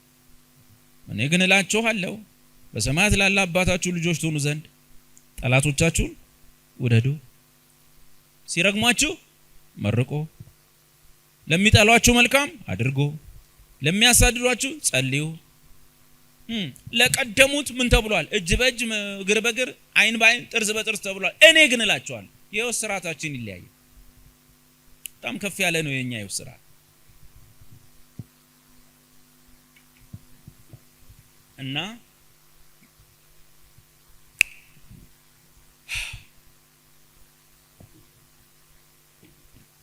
ለሚያሳድዷችሁ ጸልዩ። ይሄን ሲመቷችሁ እናንተም ያን ቦታ አይልም፣ ይሄኛውን አዙረ ስጠው። ይለያያል፣ ከነሱ ይለያል አይደል? ይለያያል። የአምልኮ ልዩነት፣ የአምልኮ አፈጻም የምናመልከው አንዱን አምላክ ነው። እግዚአብሔር በኦሪትም ስላሴ ነው፣ አዲስ አምላክ የለም። ስላሴ አዲስ ኪዳን መገለጥ አይደለም። እግዚአብሔር በዘላለሙ ስላሴ አንድ አምላክ ነው የምናመልከው። ግን የአምልኮ አፈጻጸም ልዩነት በእኛና በእነሱ መካከል አለ። አንደኛ የነሱ የአምልኮ ጉዳይ በአንድ ስፍራ ላይ የተወሰነ ነው፣ በዚያው መቅደሱ ባለበት በኢየሩሳሌም። ሌላ ቦታ እንኳን መስዋዕት የሚያቀርብ ሰው ችግር ይገጥመው ነበር። በመገናኛው ድንኳን መጥቶ መስዋዕቱን ያላቀረበ በየሰፈሩ ሄዶ መስዋዕት ያቀረበ ሰው ወንጀለኛ። ስለዚህ በአንድ ቦታ ብቻ ነው የሚያመልኩት። እኛ ግን በአዲስ ኪዳን በስሜ በምትሰበሰቡበት ስፍራ ሁሉ፣ ስፍራው እንደ ኤፌሶን ቤተክርስቲያን የፍልስፍና ትምህርት የመንግስት ትምህርት ቤት ሊሆን ይችላል። እንደ ሌላዋ ቤተክርስቲያን ፊልጵስዩስ ነች፣ ወንዝ ዳር ሊሆን ይችላል የምንሰበሰበው። ወይም እንደ ኢየሩሳሌም ቤተክርስቲያን የማርቆስ እናት ቤት ውስጥ ይሆናል የምንሰበሰበው። ችግር የለም። የትም ይሁን ስፍራው በኢየሱስ ስም ሰዎች ሲሰበሰቡ አምልኮ ያመልካሉ። በየትኛውም ስፍራ ላይ ለእግዚአብሔር መስገድ ይቻላል። ኢየሱስ የምስራች ነገረን። እናንተ በኢየሩሳሌም ነው የምትሰግዱት። አዎ ሕጉ በኢየሩሳሌም ነው መስዋዕት የሚቀርበው። በሌላ ስፍራ መስዋዕት በአመት አንዴም ቢሆን መስዋዕቱን ይዞ መጥቶ እዚህ ያቀርባል እንጂ መስዋዕት ሌላ ቦታ አይችልም። እና በዚህም በኢየሩሳሌምም በዚህም የማሰግዱበት ጊዜ መጥቷል። እግዚአብሔር መንፈስ ነው። በእውነት የሚያመልኩ በእውነት በመንፈስና በእውነት ሊያመልኩ ያስፈልጋቸዋል አለ። ስለዚህ ከአምልኮ አንጻር የስፍራ ልዩነት፣ በአንድ ቦታ ያመልካሉ፣ እኛ በኢየሱስ ስም ዙሪያ እንሰበሰባለን። ከእግዚአብሔር ርቀው ነው የሚያመልኩት፣ ቀርበው አያመልኩም። ሉቃስ ወንጌል ላይ እንኳን በአዲስ ኪዳን የጻፈው ዘካርያስ በውስጥ ገብቶ ነበር፣ ህዝቡ ግን በውጭ ቆመው ነበር። ርቀው ነው የሚያመልኩት። እኛ ግን ወደ እግዚአብሔር ለመቅረብ ምን አለን? ድፍረት አለን። በቆሙ በሚታይ ነገር ነው፣ የሚታይ መቅደስ፣ የሚታይ መስዋዕት፣ የሚታይ ሊቀ ካህናት፣ ሁሉ ነገር የሚታይ ነው። የኛ ግን ሊቀ ካህናቱም አይታይም፣ በሰማይ ሊቀ ካህናት አለ። መቅደሲቷም የአምልኮ ስፍራም በአይን የምትታይ አዳራሽ አይደለችም፣ በድንጋይ የተሰራች አይደለችም፣ በእጆች ያልተሰራች በኢየሱስ የተተከለች ሰማያዊት መቅደስ ነች። ሐሳባችንን ሰብስበን ምን ገባው እዛ ውስጥ ነው። እናንተም እዚህ ሆናችሁ እዛ ትገባላችሁ፣ እኛም ከጅማ ሆነን እዛ እንገባለን። አንዲት ድንኳን አለች፣ በእጅ ያልተተከለች ነች። እነሱ ግን በእጅ በተተከለች ነች። ሊቀ ካህናታቸው በቆሙ ይታያል። የኛ ሊቀ ካህናት ኢየሱስ በዚያ አለ። የነሱ ሊቀ ካህናት ይደክመዋል፣ የኛ ሊቀ ካህናት ድካም የለበትም። የነሱ ሊቀ ካህናት ነውር አለበት፣ ቅዱስ አይደለም፣ ችግር አለበት። ለራሱ መስዋዕት ሳያቀርብ የሌላውን አያቀርብም። በየኛ ሊቀ ካህናት ግን ቅዱስና ነውር የሌለበት። እንለያያለን። ከሊቀ ካህናት አንጻር እንኳን ልዩነት አለ። ስለዚህ ቤተክርስቲያን የምታመልከው 2-3 ሰዎች በኢየሱስ ስም ሲሰበሰቡ በዚያ ስፍራ ላይ ጌታ ከመኖሩ የተነሳ እግዚአብሔር አብን ማምለክ ይቻላል። በመንፈስና በእውነት ነው የምናመልከው።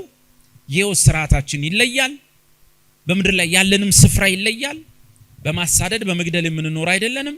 ጠላቶቻችንን በመበቀል የምንኖር አይደለንም። እና የምንኖረው የክርስቶስን ሕይወት ነው። አብን የሚመስል የሕይወት ስርዓት ነው ያለን።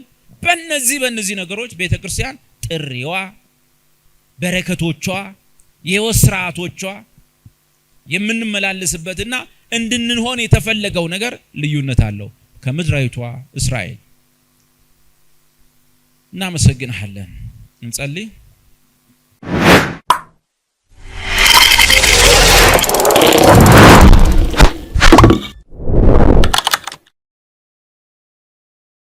ትላንት አስቀድሞ በሐዋርያት ሥራ ውስጥ የነበረችውን ቤተክርስቲያን ተመለከትን። በቤተክርስቲያን ታሪክ ውስጥ የነበረችውን ቤተክርስቲያን ተመለከትን።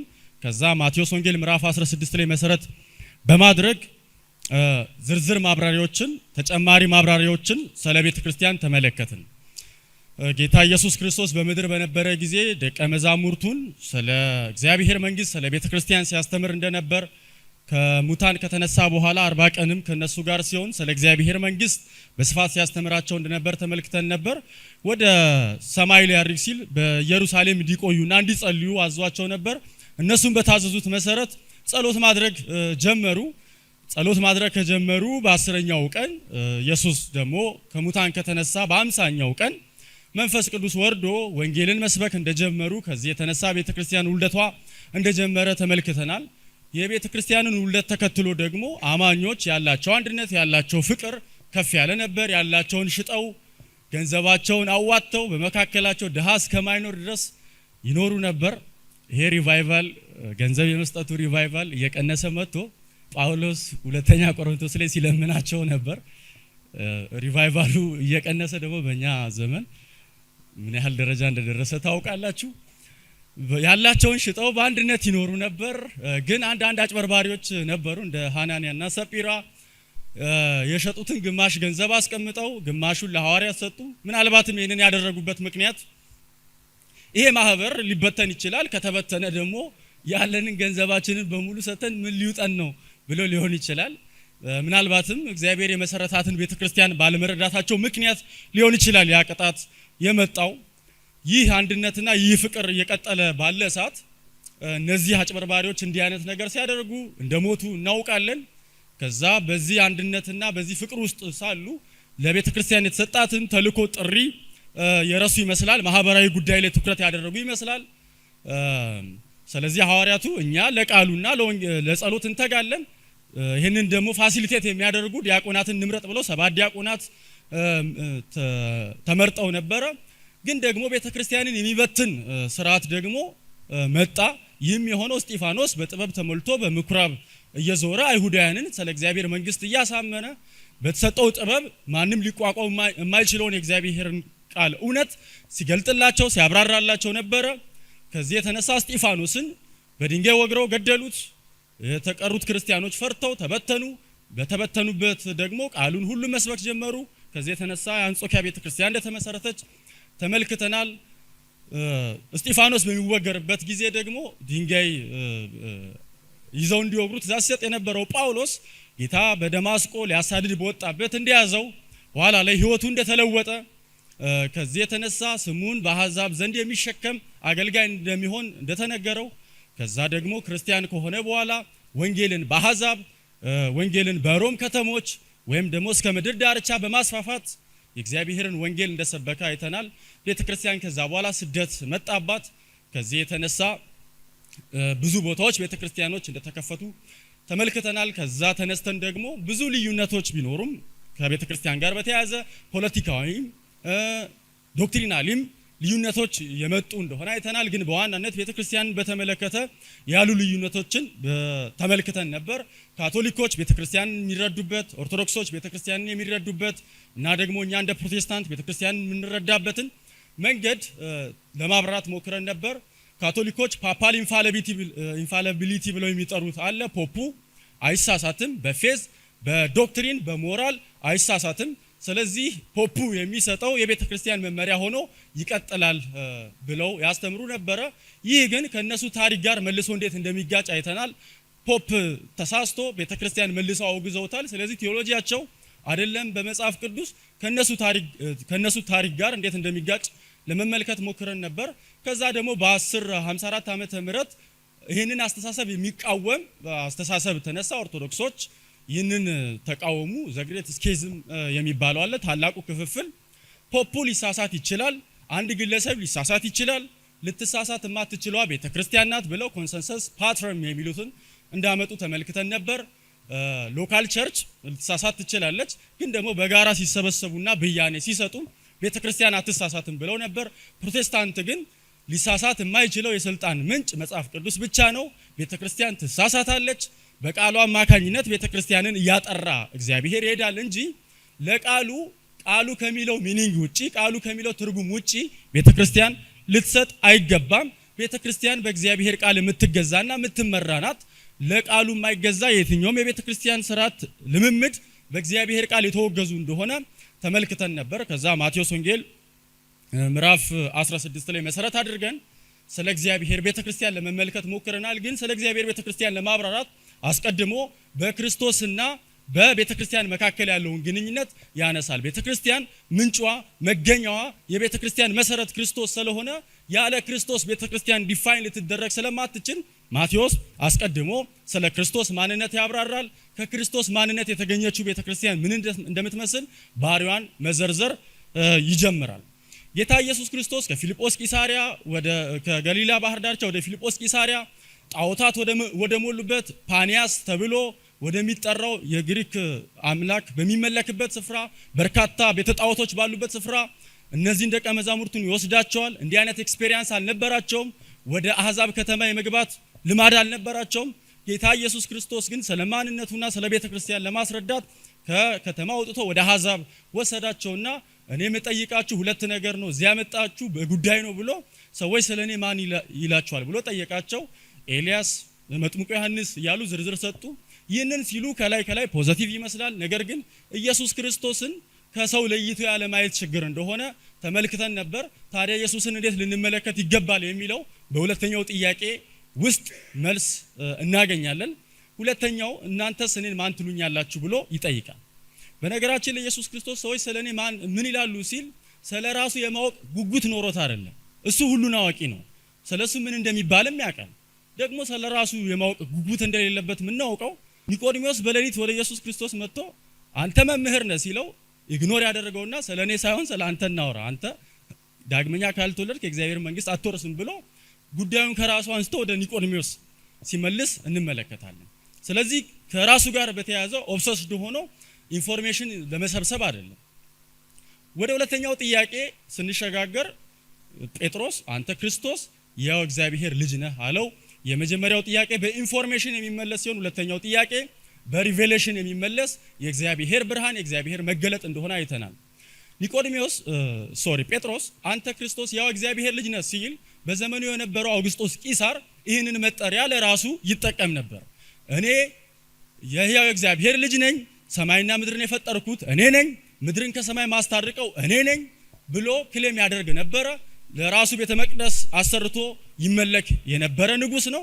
ጴጥሮስ ይህንን ይገለብጥና የሕያው የእግዚአብሔር ልጅ አውግስጦስ ቂሳር ሳይሆን ክርስቶስ ነው፣ ሰማይና ምድርን የፈጠረ ሰውን ከአምላክ ጋር የሚያስታርቅ ብቸኛ ንጉስ ነው፣ ብቸኛ አዳኝ ነው የሚለውን ክሌም ከአውግስጦስ ቂሳር አውጥቶ ለኢየሱስ ክርስቶስ እንደሰጠው ተመልክተናል። ልክ ጌታ ኢየሱስ ጴጥሮስ ይህንን እንዳለ ጌታ ኢየሱስ መልሶ ለጴጥሮስ መልስ ይሰጠዋል። አንተ ክርስቶስ የሕያው እግዚአብሔር ልጅ ነህ ሲለው ወዲያው ዞሮ አንተ ግን የዮና ልጅ ስምዖን ነህ፣ የተለየ የሚያደርግ ነገር የለም ይህንን መገለጥ በማምጣት ብሎ የዮና ልጅ ስምዖን እንደሆነ ለማስታወስ ይሞክራል። የዮና ልጅ ስምዖን ሆይ ይህ በመገለጥ በመቀበል ብፁዕ ነህ አለው። ስለዚህ ብፁዕ ለመባል የተለያዩ ነገሮችን ማድረግ አይጠበቅብንም።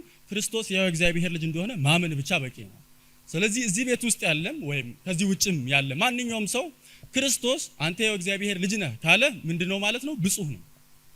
ቅድስት ብጽሕት ድንግል ማርያም ብጽሕት ለማርያም ብቻ ሳይሆን ኢየሱስ ክርስቶስ የእግዚአብሔር ልጅ ለሆነ ሁሉ የሚሰራ ነው። ለጴጥሮስ ብቻ ሳይሆን ለአማኞች በሙሉ የሚሰራ ነው። ይህ ብጽና ለሁላችን የሚሰራ ነው። ስጋና ደም አልገለጠልህም፣ በስጋና በደም የሚገኝ አይደለም እልሃለሁ። አንተ ጴጥሮስ ነህ፣ በዚህች ዓለት ላይ ቤተክርስቲያኔን እመሰርታለሁ አለ። በዚህ ላይ ተመስርተው ካቶሊኮች የቤተክርስቲያን መሰረት ጴጥሮስ ነው ይላሉ። ግን ጴጥሮስ የቤተ ክርስቲያን መሰረት እንዳልሆነ ለማብራራት ሞክረን ነበር በሁለት ምክንያት። አንደኛ ጴጥሮስ ለሚለው ቃልና በዚች አለት የምትለው ቃል መካከል ልዩነት አለ። ጴጥሮስ ማለት የአለት ሽራፊ ሲሆን አለት የሚለው ደግሞ እንደ ዋና አለት ነው የሚገልጸው። ስለዚህ በጴጥሮስ ላይ ሳይሆን በዚች አለት ላይ ወይም ደግሞ ጴጥሮስ አንተ ክርስቶስ የእግዚአብሔር ልጅ ነህ በሚለው አለት ላይ ቤተክርስቲያን እንደተመሰረተች ተመልክተን ነበር። ሌላኛው ደግሞ ማስረጃ ለጴጥሮስ ጾታው የተጠቀመው ማስኩሊን ነው። እቺ ፔትራ የምትለው ላይ ደግሞ ፌሚኒን ነው፣ የሴት ጾታ ነው የተጠቀመው። ስለዚህ ስለ ጴጥሮስ እያወራ እንዳልሆነ ተመልክተን ነበር። ቤተክርስቲያን ክርስቶስ ላይ ከመመስረቷ የተነሳ ደግሞ አንደኛውን ውጤት አይተን ነበር። ዛሬ ሁለተኛውን ውጤት እናያለን። ቤተክርስቲያን ክርስቶስ ላይ ከመመስረቷ የተነሳ ድል አድራጊ ትሆናለች፣ አሸናፊ ትሆናለች። እንዴት ካልን የገሃነም ደጆች አይችሏትም ነው። ከላይ ጀምሮ የመጣውን ሐሳብ ኢየሱስ ክርስቶስ ክሊር እያደረገ ይመስላል። ለምን ወደ ቤተ ጣዖቶች አመጣቸው ካልን የገሃነም ደጆች ቤት ወይም ደግሞ ጣዖታት ወደሚመለኩበት ስፍራ አምጥቶ እነሱ ወዳሉበት ስፍራ ሄዶ የገሃነም ደጆች አይችሏትም ማለት። በተለይም በዘመኑ የነበሩት ከተሞች የገሃነም ደጅ የከተማ ደጅ መጠበቂያ እንዳላቸው አይተን ነበር። ጠላቶቻቸው ድል አድርገው ሲመጡ ንብረቶቻቸው እንዳይበዘበዝ ወዲያው በፍጥነት ወደ ከተማቸው ይገቡና እንዳይበዘበዝ ይከላከላሉ። ግን ጌታ ኢየሱስ ክርስቶስ የገሃነም ደጆች አይችሏትም ሲል ክርስቶስ በመስቀሉ ድል ስላደረገ ቤተክርስቲያን እንድትበዘብዝ ከሰይጣን መንግስት ምርኮ እንድትበዘብዝ እንደተጠራች ተመልክተን ነበር። ይሄ ምንን ያሳየናል? እኛ ጥቃት እየደረሰብን ጥቃቱን ለማምለጥ የምንሄድ ሳይሆን በገሃነም ደጆች ሄደን ምርኮን መበዝበዝ የምንችል በክርስቶስ ስልጣን የዲያብሎስን መንግስት እያፈረስን የምንሄድ እንደሆነ እንረዳለን ማለት ነው። ስለዚህ ጌታ ኢየሱስ ክርስቶስ ወደ ፊልጶስ ቂሳራ መሄድ ያስፈለገበት ምክንያት ይሄ ነው። ወደ እነሱ አካባቢ ሄዶ እነዚህ ጣዖታት የእግዚአብሔርን መንግስት ሊያሸንፉ አይችሉም ብሎ ነበር። ዛሬ ከዛ የቀጠለውን እንመለከታለን። ዛሬ የምንመለከተው የመንግስተ ሰማያት ቁልፎችን እሰጥሃለሁ ሲል ምን ማለት ነው የሚለውን እናያለን። በምድር ያሰረኸው ሁሉ በሰማይ የታሰረ ይሆናል፣ በምድር የፈታው ሁሉ በሰማይ የተፈታ ይሆናል ማለት ምን ማለት ነው የሚለውን ለመመልከት እንሞክራለን። እንዲሁም ደግሞ በናይሳን ክሪድ አትሪቢዩት ኦፍ ቸርች ወይም ደግሞ የቤተክርስቲያን መገለጫዎች ምን እንደሆኑ የተጠቀሱትን ለመመልከት እንሞክራለን። አስቀድሞ የቤተክርስቲያን መሰረቷ ጴጥሮስ እንዳልሆነ ክርስቶስ እንደሆነ ተመልክተን ነበር። ከዚህ የተነሳ ድል አድራጊነቷም የሚመነጨው ከክርስቶስ የተነሳ ነው የሚለውን አይተናል። አሁን ደግሞ ቤተክርስቲያን ባለስልጣን ናት የሚለውን እንመለከታለን ማለት ነው። ለቤተክርስቲያን ደግሞ ስልጣን እንደተሰጣት የምናውቀው የመንግስተ ሰማያት ቁልፎችን እሰጥሃለሁ በሚለው ቃል አስቀድሞ ቤተክርስቲያን ድል አድራጊ ናት አልን፣ ቀጥሎ ደግሞ ባለስልጣን ናት አልን። የቤተክርስቲያን ድል አድራጊነት የሚመነጨው ከክርስቶስ ነው ብለናል። አሁንም ደግሞ የቤተክርስቲያን ስልጣን የሚመነጨው ከራሱ ከክርስቶስ ነው ማለት ነው። ቤተክርስቲያን ስልጣን አላት ሲባል ቤተክርስቲያን የፈለገችውን ነገር በፈለገችው ጊዜ ማንኛውንም አይነት ውሳኔ ትወስናለች ማለት አይደለም። ትላንትና ከጌዲዮን ጋር ከትላንት ወዲያም ስንማር እንደነበር ነው በተገደበ አምልኮ መሪ ውስጥ እንድንኖር ነው የታዘዝ ነው። እግዚአብሔር የሰጣትን ትእዛዝ እንደ እግዚአብሔር ቃል እንደ እግዚአብሔር ፈቃድ የእግዚአብሔር የሆነውን እንድታስተላልፍ እንጂ የተጠራችው ማንኛውንም ነገር በፈለገችው ጊዜ እንድታደርግ ቤተክርስቲያን ጥሪ የላትም። ስልጣን አላት ሲባል ቆርጣለሁ እፈልጣለሁ እያሉ ከቸርች ጋር በተቀያየሙ ቁጥር ከቸርቾች ጋር እንድታባረር አይደለም። ሁሉም እንደ እግዚአብሔር ቃል እንዲመዘን ነው የተጠሩት ማለት ነው። አንዳንድ ጊዜ አስተውላችሁ ከሆነ ገላትያ ምዕራፍ 3 ላይ እኛ እግዚአብሔር ልጆች ነን የሚለውን ቃል ተጠቅመው እኛ እግዚአብሔር ልጆች ስለሆንን ስልጣን ስላለን የእግዚአብሔር ልጆች የመሆን ስልጣን ስለሰጠን አይ ካን ዱ ዚስ አይ ካን ዱ ዛት የፈለኩትን አደርጋለሁ እንዲህ አይነት ስልጣን ተሰጥቶኛል ይላሉ። ግን መጽሐፍ ቅዱስ የሚነግረን እኛ ልጅ ለመሆን ነው ስልጣን መብቱን ያገኘ ነው እንጂ ልጅ ስለሆንን ስለምናገኛቸው መብቶች አይደለም። ገላትያ ላይ እየነገረን ያለው ልጆች ተብለን ያልተጠራ ነው ሰዎች እግዚአብሔር ልጆቹ ተብለን መጠራት የምንችልበትን መብት ነው የሰጠን። ኢንፋክት ቤተክርስቲያን ልጅ የመሆን መብት ብታገኝም ሌላ ደግሞ መብቶችም ተሰጥቷታል። ቤተክርስቲያናዊ አስተዳደራዊ አቅጣጫ መስጠት፣ መቅጣት ወዘተረፈ እንዲህ አይነት ስልጣኖች አሏቸው። ግን ይሄም የሚሆነው በእግዚአብሔር ቃል መሰረት እንደሆነ እንመለከታለን። ቤተክርስቲያን የተቀበለችው ስልጣን የውክልና ስልጣን እንጂ የባለቤትነት ስልጣን አይደለም። ስልጣኑ የክርስቶስ ነው ማለት ነው። እኛ ክርስቶስን ወክለን በምድር አለን፣ ክርስቶስ ደግሞ እኛን ወክሎ በሰማይ አለ። ይሄ ነው ግንኙነታችን እንጂ በባለቤትነት አይደለም እዚህ የተገኘ ነው። የመንግስት ሰማያት ቁልፎችን እሰጥሃለሁ አለው ኢየሱስ ክርስቶስ። ይህ ቃል ለጴጥሮስ በመነገሩ ምክንያት በካቶሊኮች ዘንድ አንድ ቴዎሎጂካል ኮንሰፕት ፈጥሯል። ሱፐርማሲ ኦፍ ፒተር የሚል ዶክትሪን ይዘዋል። ጴጥሮስ ፐርሰናሊ ለሱ ከሌሎች ሐዋርያት በተለየ ከሌሎች ሰዎች በተለየ ይህ ቁልፍ ተሰጥቶታል ይላሉ። ስለዚህ የጴጥሮስ ዩኒክ የሆነ ኦቶሪቲ ነው ብለው ያምናሉ። ከዚህ የተነሳ ይህ ዩኒክ የሆነ ኦቶሪቲ ለጴጥሮስ የተሰጠው ኦቶሪቲ ከሱ በኋላ ላሉት በአፖስቶሊክ ሰክሰሽን ተሰጥቶ ቤተክርስቲያን በፖፕ እየተመራች በሱፐርማሲው እንዳለ ሆኖ የበላይነቱ እንዳለ ሆኖ ቤተክርስቲያን ትመራለች ብለው ይላሉ። ነገር ግን ይህ ስልጣን ለጴጥሮስ ብቻ ነው ወይ የተሰጠው ብለን የጠየቀን እንደሆነ አይደለም። እሱንም ቀጥሎ ለመመልከት እንሞክራለን። ግን ገላትያ ላይ ጳውሎስ ያለውን ካስተዋላችሁ ጴጥሮስ ሲሳሳት ፊት ለፊት ገጸስኩት ነው ያለው። ጴጥሮስ ይሄን ቁልፍ በሳቱ እነሱ እንደሚሉት ይዞ ቢሆን እና ጳውሎስ ላይ ቢዘጋ 13 የጳውሎስ መልእክትም የለም እኛም ክርስቲያን ወደ ሞላ አንመጣ እንችላለን። ልክ ሐናንያና ሰጲራ ላይ እንዳደረገው ይሄ ስልጣን ኖሮ ጳውሎስ ላይ ዘጋው ቢል ጉዳችን ነበር የሚሆነው። ግን ይሄ ስልጣን ለጴጥሮስ በብቸኝነት የተያዘ አይደለም። ጳውሎስ ይሄ እኔ የምሰብከውን ወንጌል የማይቀበል የተረገመ ይሁን ይላል ወደታች። ይሄም አይነት ስልጣን አለው። ሐዋርያት ሥራ ምዕራፍ 15 ላይ እና ያዕቆብ ተሰብስበው ድንጋጌ ሲሰጡ እንመለከታለን። ስለዚህ በልዩነት ጴጥሮስ የያዘው ዩኒክ ኦቶሪቲ አይደለም ማለት ነው። በነገራችን ላይ ይሄ ሱፐርማሲ ኦፍ ፒተር ኮንሰፕት በፕሮቴስታንት በአንዳንድ ሰዎች ውስጥም እናገኛለን። ምናልባትም አናምንም ሊሉ ይችላሉ በቴዎሎጂ ደረጃ፣ በፕራክቲስ ደረጃ ግን የሚያምኑ አሉ። አንድ ጊዜ ካስተዋላችሁ ሶሻል ሚዲያ ላይ እኔ ተከልኩ አጵሎስ አጠጣ የሚያሳድግ እግዚአብሔር ነው የሚለውን ቴክስት ይዞ እኔ ካልኮተኮትኩ እኔ ካላጠጣው አትገባም ያለ አስተማሪ አለ። ይሄ ምን ይባላል? የካቶሊክን ቴዎሎጂ ይዞ የገባ ሰርጎ ገብ ነው የሚሆነው ማለት ነው፣ በፕሮቴስታንት ውስጥ ያለ ማለት ነው። ይሄ ኢምፕሊኬሽን ባይዜ በዛ ውጭ ባሉት ብቻ ሳይሆን ሳናስበው በቤተ ክርስቲያን ውስጥ ባለን መሪዎች ውስጥም ሊሰራ ይችላል። በቴዎሎጂ ብቻ ሳይሆን በፕራክቲስም ሁላችንም የሚቆጣጠር ነገር እንደሆነ አስባለሁ፣ በተለይ ቤተ ክርስቲያንን በሚመሩ ሰዎች። ይህ ቁልፍ ግን በብቸኝነት የያዘው ጴጥሮስን አይደለም ብለናል። ግን እነሱ ካቶሊኮች በሚሉት አይነት መንገድ ከሄድን ይህ የተሰጠው ለኢየሱስ ክርስቶስ ነው። የተሰጠው ሳይሆን ይህ ቁልፍ ያለው ኢየሱስ ነው። ዮሐንስ ራእይ 1:18 ሞቼ ነበር እነሆም ከዘላለም እስከ ዘላለም ድረስ ያው ነኝ፣ የሞትና የሲኦል መክፈቻ አለኝ ይላል። ከፈለገ ይልፋል፣ ከፈለገ ይከፍታል። ኢየሱስ ስለከፈተልን ነው እኛ የገባ ነው። እዛ ያሉት ሰዎች ስላልተከፈተላቸው መክፈቻ ያለው እጁ ነው። እኔ ቁልፉን ይዤ አስከፍቼ አይደለም። ይሄ የአርመኒያን ቴዎሎጂ ነው። ባይዚ ቁልፍ ይዙና ላይክ እነሱ ጋር ነው ያለው። ወንጌሉ ይሰበካል፣ ቁልፉን ይዘው መንግስተ ሰማያት ይገባሉ። ከዛ በጣም የሚያሳዝነው መንግስተ ሰማያት የማይገቡ ሰዎች ቁልፉን ይዘው አልከፍትም ብለው ሲኦል የሚገቡ ሰዎች ናቸው። እንደዛ አይደለም። ቁልፍ ያለው ኢየሱስ ክርስቶስ ጋር ነው። እኛ ስለተከፈተልን ገባን እንጂ እኛ ከፍተን አይደለም የገባን። ካቶሊኮች ፖፑ የቤተ ክርስቲያን ሄድ ነው ይላሉ። ጆን ማካርተር ደግሞ አይ እነሱ የቤተ ክርስቲያን ሄዴክ ናቸው ነው የሚለው። ስለዚህ ሄድ ነን የሚሉ ሰዎች ምንድናቸው? ሄዴክ ናቸው።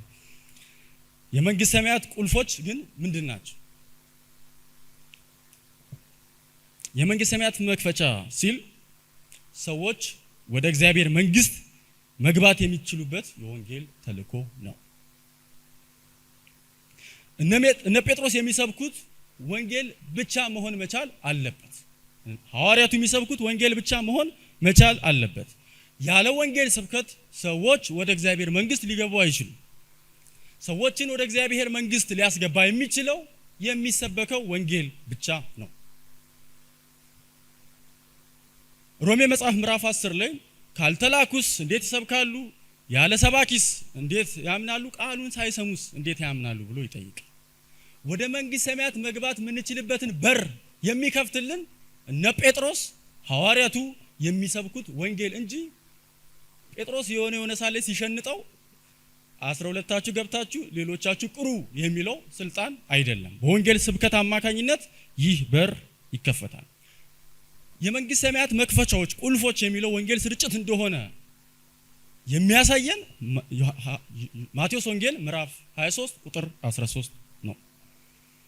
ማቴዎስ 23 ቁጥር 13 እናንተ ግብዞች የኦሪት ሕግ መምህራን ፈሪሳውያን ሰዎች ወደ መንግስተ ሰማያት እንዳይገቡ በሰዎች ላይ በሩን ስለምትዘጉባቸው ወየውላችሁ። እናንተ ራሳችሁ አትገቡም፣ መግባት የሚፈልገውንም አታስገቡም ይላል። እነዚህ ሰዎች ፈሪሳውያን ሰዎችን ወደ እግዚአብሔር መንግስት እንዳይገቡ በር የከለከሉት በምን ሊሆን ይችላል? አዳኝ ነው ተብሎ በሐዋርያቱ የተሰበከውን ክርስቶስ አዳኝ ነኝ ብሎ ከሰማይ የወረደውን ክርስቶስ እሱ ክርስቶሱ አይደለም።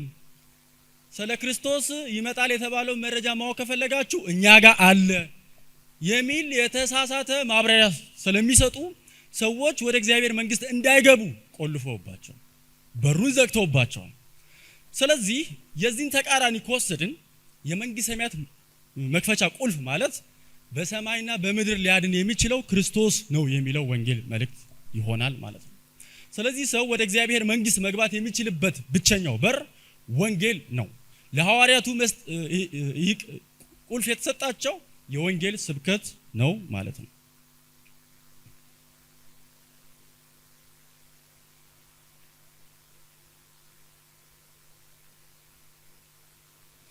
አስቀድሞ ከላይ እንደተመለከትነው ቤተክርስቲያን የገሃነም ደጆች አይችሏትም ሲል ምን ለማለት እንደፈለገ ተመልክተን ነበር። ቤተክርስቲያን የወንጌል ስብከት እንድትሰብክ ወይም ደግሞ በጨለማው ዓለም ምርኮ እንድትበዘብዝ ተጠርታለች። ይህ ጥሪ ደግሞ እውነት የሚሆነው በዚህ ቁልፍ አማካኝነት ይሆናል። በጨለማው መንግስት ውስጥ ያሉ ሰዎች የሚበዘበዙት ወደ እግዚአብሔር ወደ ፍቅሩ ልጅ መንግስት መፍለስ የሚጀምሩት መንገዱ ይነግረናል። ያ ምንድነው? ወንጌል ነው ይለናል ማለት ነው። አንዳንድ ሰዎችን ከጨለማው መንግስት ከሰይጣን መንግስት ለማስለቀቅ የሚሄዱበት ሙከራ ያስገርመኛል። የሚያነሱትም ቴክስት አለ። ማርቆስ 16ን ይጠቅሱና እኛ ሁላችን አማኞች ነን፣ ያመኑ ሁሉ እኚህ ምልክቶች ይከተላሉ፣ ስለዚህ በስሜ አጋንንት ምናን ያወጣሉ ይሉና አጋንንት ያለበት ሰው ሰይጣን ያለበት ሰው ሁሉም አማኝ ስልጣን ስለተሰጠው ከዛ መንግስት ነፃ ያወጣውና ወደ እግዚአብሔር መንግስት ያስገባዋል ብለው ያስባሉ። ኢንፋክት ይሄ ፕራክቲካሊ እንደማይሰራ እነሱም ያውቁታል። እዚህ ላይ መከራከር የለብንም። እያንዳንዱ አማኝ ሰይጣን ያስጨው እንደማይወጣ እናውቃለን። አንዱ ማሳያ እስቲ ነቢያት ቸርች ያው ብዙ ጊዜ እነሱ ጋር ስለሚጨው እኛ ጋር ሰው ነው የሚጨው አጋንንት አይደለም የሚጨው እና ወደ ቤተክርስቲያናቸው ስትሄዱ ጸሎት ሲጸለይ አብሮ የሚጸልይ አጋንንት፣ መዝሙር ሲዘምር አብሮ ቁጭ ብሎ ሲዘምር የነበረ አጋንንት ነብዩ ማይኩን ይዘው ውጣ ሲል ይጮሃል። ይሄ ፕራክቲካሊ ሁሉም አማኞች አጋንንት እንደማያስወጡ ማሳያ ነው። እኔ አማኝ ነኝ በሰይጣን ላይ ስልጣን አለኝ አስወጣዋለሁ ያለው ሰውዬ አብሮ ሲጸልይ አልወጣም፣ ወይም ደግሞ ፕሮግራም ይመራው ሰውዬ ሲያጸልይ አልወጣም።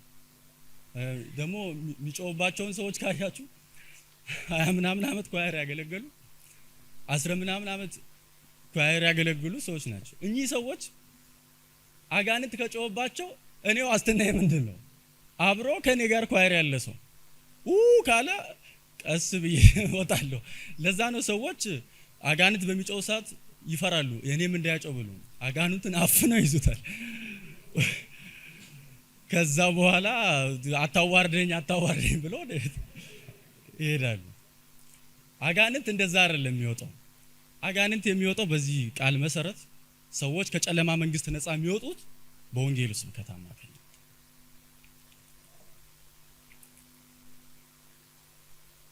በምድር ያሰረው ሁሉ በሰማይ የታሰረ ይሆናል፣ በምድርም የምትፈታው ሁሉ በሰማይ የተፈታ ይሆናል ይላል። ይህንን ሲል ምን እያለ ነው? ለዚህ በጣም ጥሩ ማሳያ ማቴዎስ 10 ላይ፣ ገላትያ 1 ላይ፣ ማቴዎስ 18 ላይ ያሉ ቃላቶች ናቸው።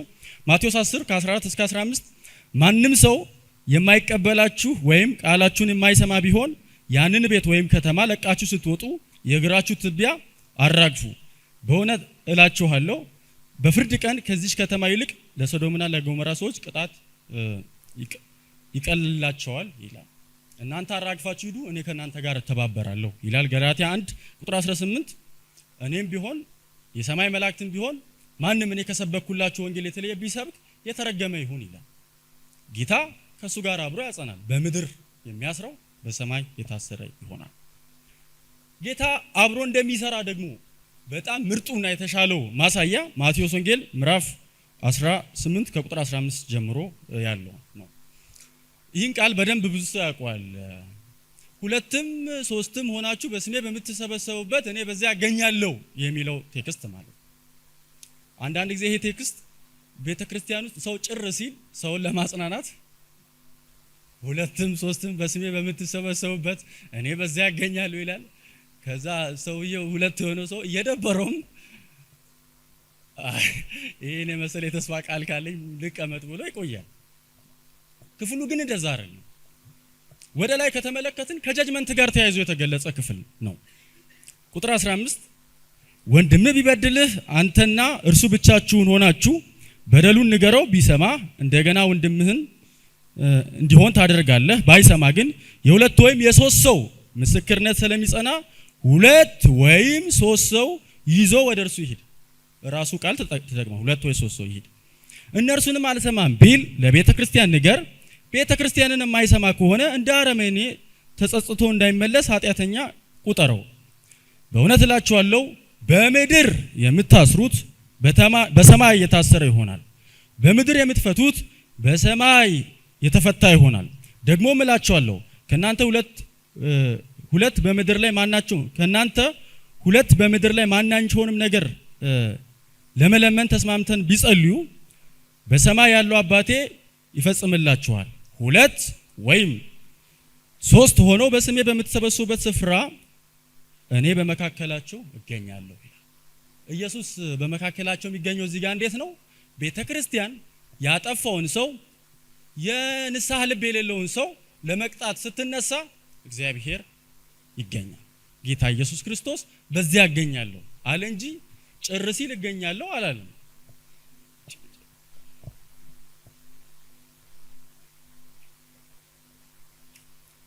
ሌላው እዚህ ጋር የምንረዳው ለጴጥሮስ ብቻ እንዳልተሰጠ ማሳያ ነው። ሁለትም ሶስትም ሆናችሁ ከተሰበሰባችሁ እግዚአብሔር እገኛለሁ ብሏል። ስለዚህ ሱፐርማሲ ኦፍ ፒተር እዚህ ጋር አይሰራም። ለቤተ ክርስቲያን ስልጣን መገዛትን የመሰለ ነገር የለም። ቀጥሎ አትሪቢዩት ኦፍ ዘ ቸርች የቤተ ክርስቲያን ባህሪያትን ከናይሳን ክሪድ ያሉትን አራቱን በፍጥነት ለማየት እንሞክራለን። ለዴቭ ሰዓት እንዳይሻማብኝ ቶሎ ቶሎ ላለው በናይሲያን ክሪድ ቤተክርስቲያን መገለጫዎችን በአራት ከፍሎ አስቀምጦታል። አንዲት ሐዋርያዊት፣ ቅድስት፣ ዓለም አቀፋዊት ብለው ይጠራሉ። አንዲት ቤተክርስቲያን ሲል ምን ማለት ነው? ይሄ በጣም መሰረታዊ ነገር ነው ብዬ አስባለሁ። በሁሉም በኩል በአላም በኩል ጆቫይት ነሶች በሚያመልኩትም በኩል ይዳናል ብሎ የሚያስቡ ሰዎች አሉ። እግዚአብሔር እነዚህን ሁሉ ማህበራት አልመሰረተም። አንድ ቤተክርስቲያን ያለችው አንዲት ሃይማኖት ነው ያለችው ቤተክርስቲያን እግዚአብሔር። በሁሉም መንገድ ተኪዶ ወደ እግዚአብሔር መድረስ አይቻልም። ኢየሱስ ክርስቶስ እውነት፣ ህይወት፣ መንገድ እንደሆነ የምትሰብክ ቤተክርስቲያን ብቻ የእግዚአብሔር ቤተክርስቲያን ትሆናለች። ያቺ ቤተክርስቲያን ብቻ ናት የእግዚአብሔር ቤተክርስቲያን እንጂ ሁሉም ወደ እግዚአብሔር የሚያደርሱ አይደሉም። ብርሃን የሆነውን ጨለማ ከሆነው ወይም ደግሞ እዚህ ማቴዎስ ላይ እንደተገለጸው ቤተክርስቲያኔን ያላትንና የገሃነም ደጆች የተቀረው የገሃነም ደጅ ወይ ጨለማ ትሆናለህ ወይ ብርሃን ትሆናለህ፣ ወይ የገሃነም ደጅ ትሆናለህ ወይ የክርስቶስ ቤተክርስቲያን ትሆናለህ እንጂ ገለልተኛ ሜዳ የለም ወይም ደግሞ እነዛን ሁሉ ያቀፈ ስርዓት የለውም። አንድ ቤተክርስቲያን ነው ያለው። አንደኛ ቆሮንቶስ ምዕራፍ 3 ቁጥር 9 ላይ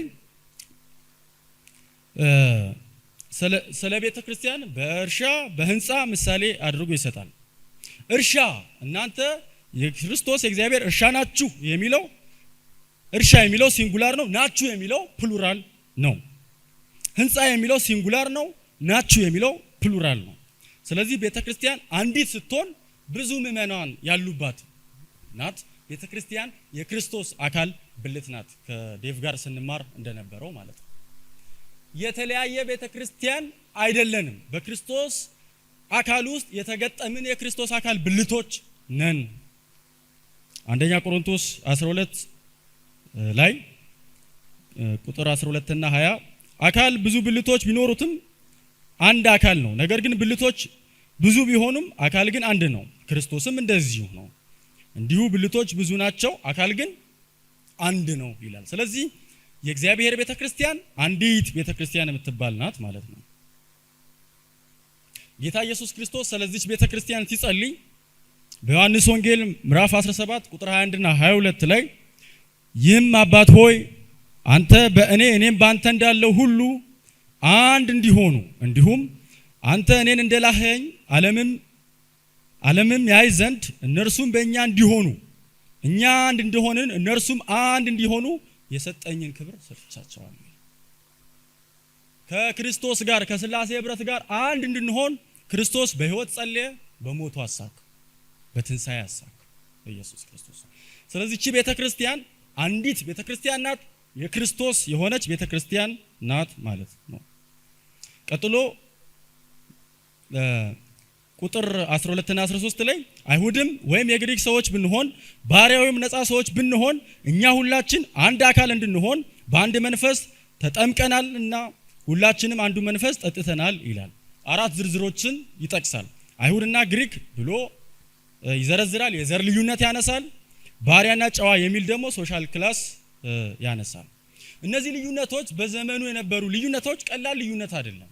በአይሁድና በአሕዛብ መካከል ያለው ልዩነት አንድ አድርጎ ለማሰብ በጣም ከባድ ነው።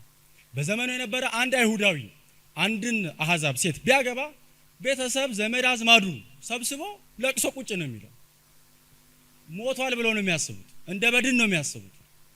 እንደውም በጥንት ጽሑፎች ላይ እንደተገለጸው አንድ አሕዛብ ሴት ነፍሰ ጡር ሆና ተቸግራ ብቻዋን ብታገኛት አንድ አይሁዳዊ በብቸኛ ልትረዳት የምትችለው አንተ ከሆንክ ጥላሃት ሂድ፣ ይህንን በማድረግህ አንድ አሕዛብ ወደ ምድር እንዳይገባ አስተዋጽኦ እያደረክ ነው ይላል። አይሁዳውያን በመገረዛቸው የሚኩራሩ ናቸው። ሮሜ መጽሐፍ ፊልጵስዩስ ምዕራፍ 3 ላይ በ8ኛው ቀን የተገረዝኩ ብሎ ትምክቱን ሲዘረዝር እንመለከታለን። ይሄ በኋላ ላይ በክርስቶስ አይጠቅምም ለማለት ማለት ነው። የሚኩራሩበት ነበር፣ ደግሞ ሌሎችንም የሚያሸማቁበት ነበር። ዳዊት ጎልያድን ምንድን ነው ያለው? አንተ ያልተገረዝክ ፍልስጤማዊ ያለ። ይሄ ልዩነቱ ቀላል ልዩነት አልነበር።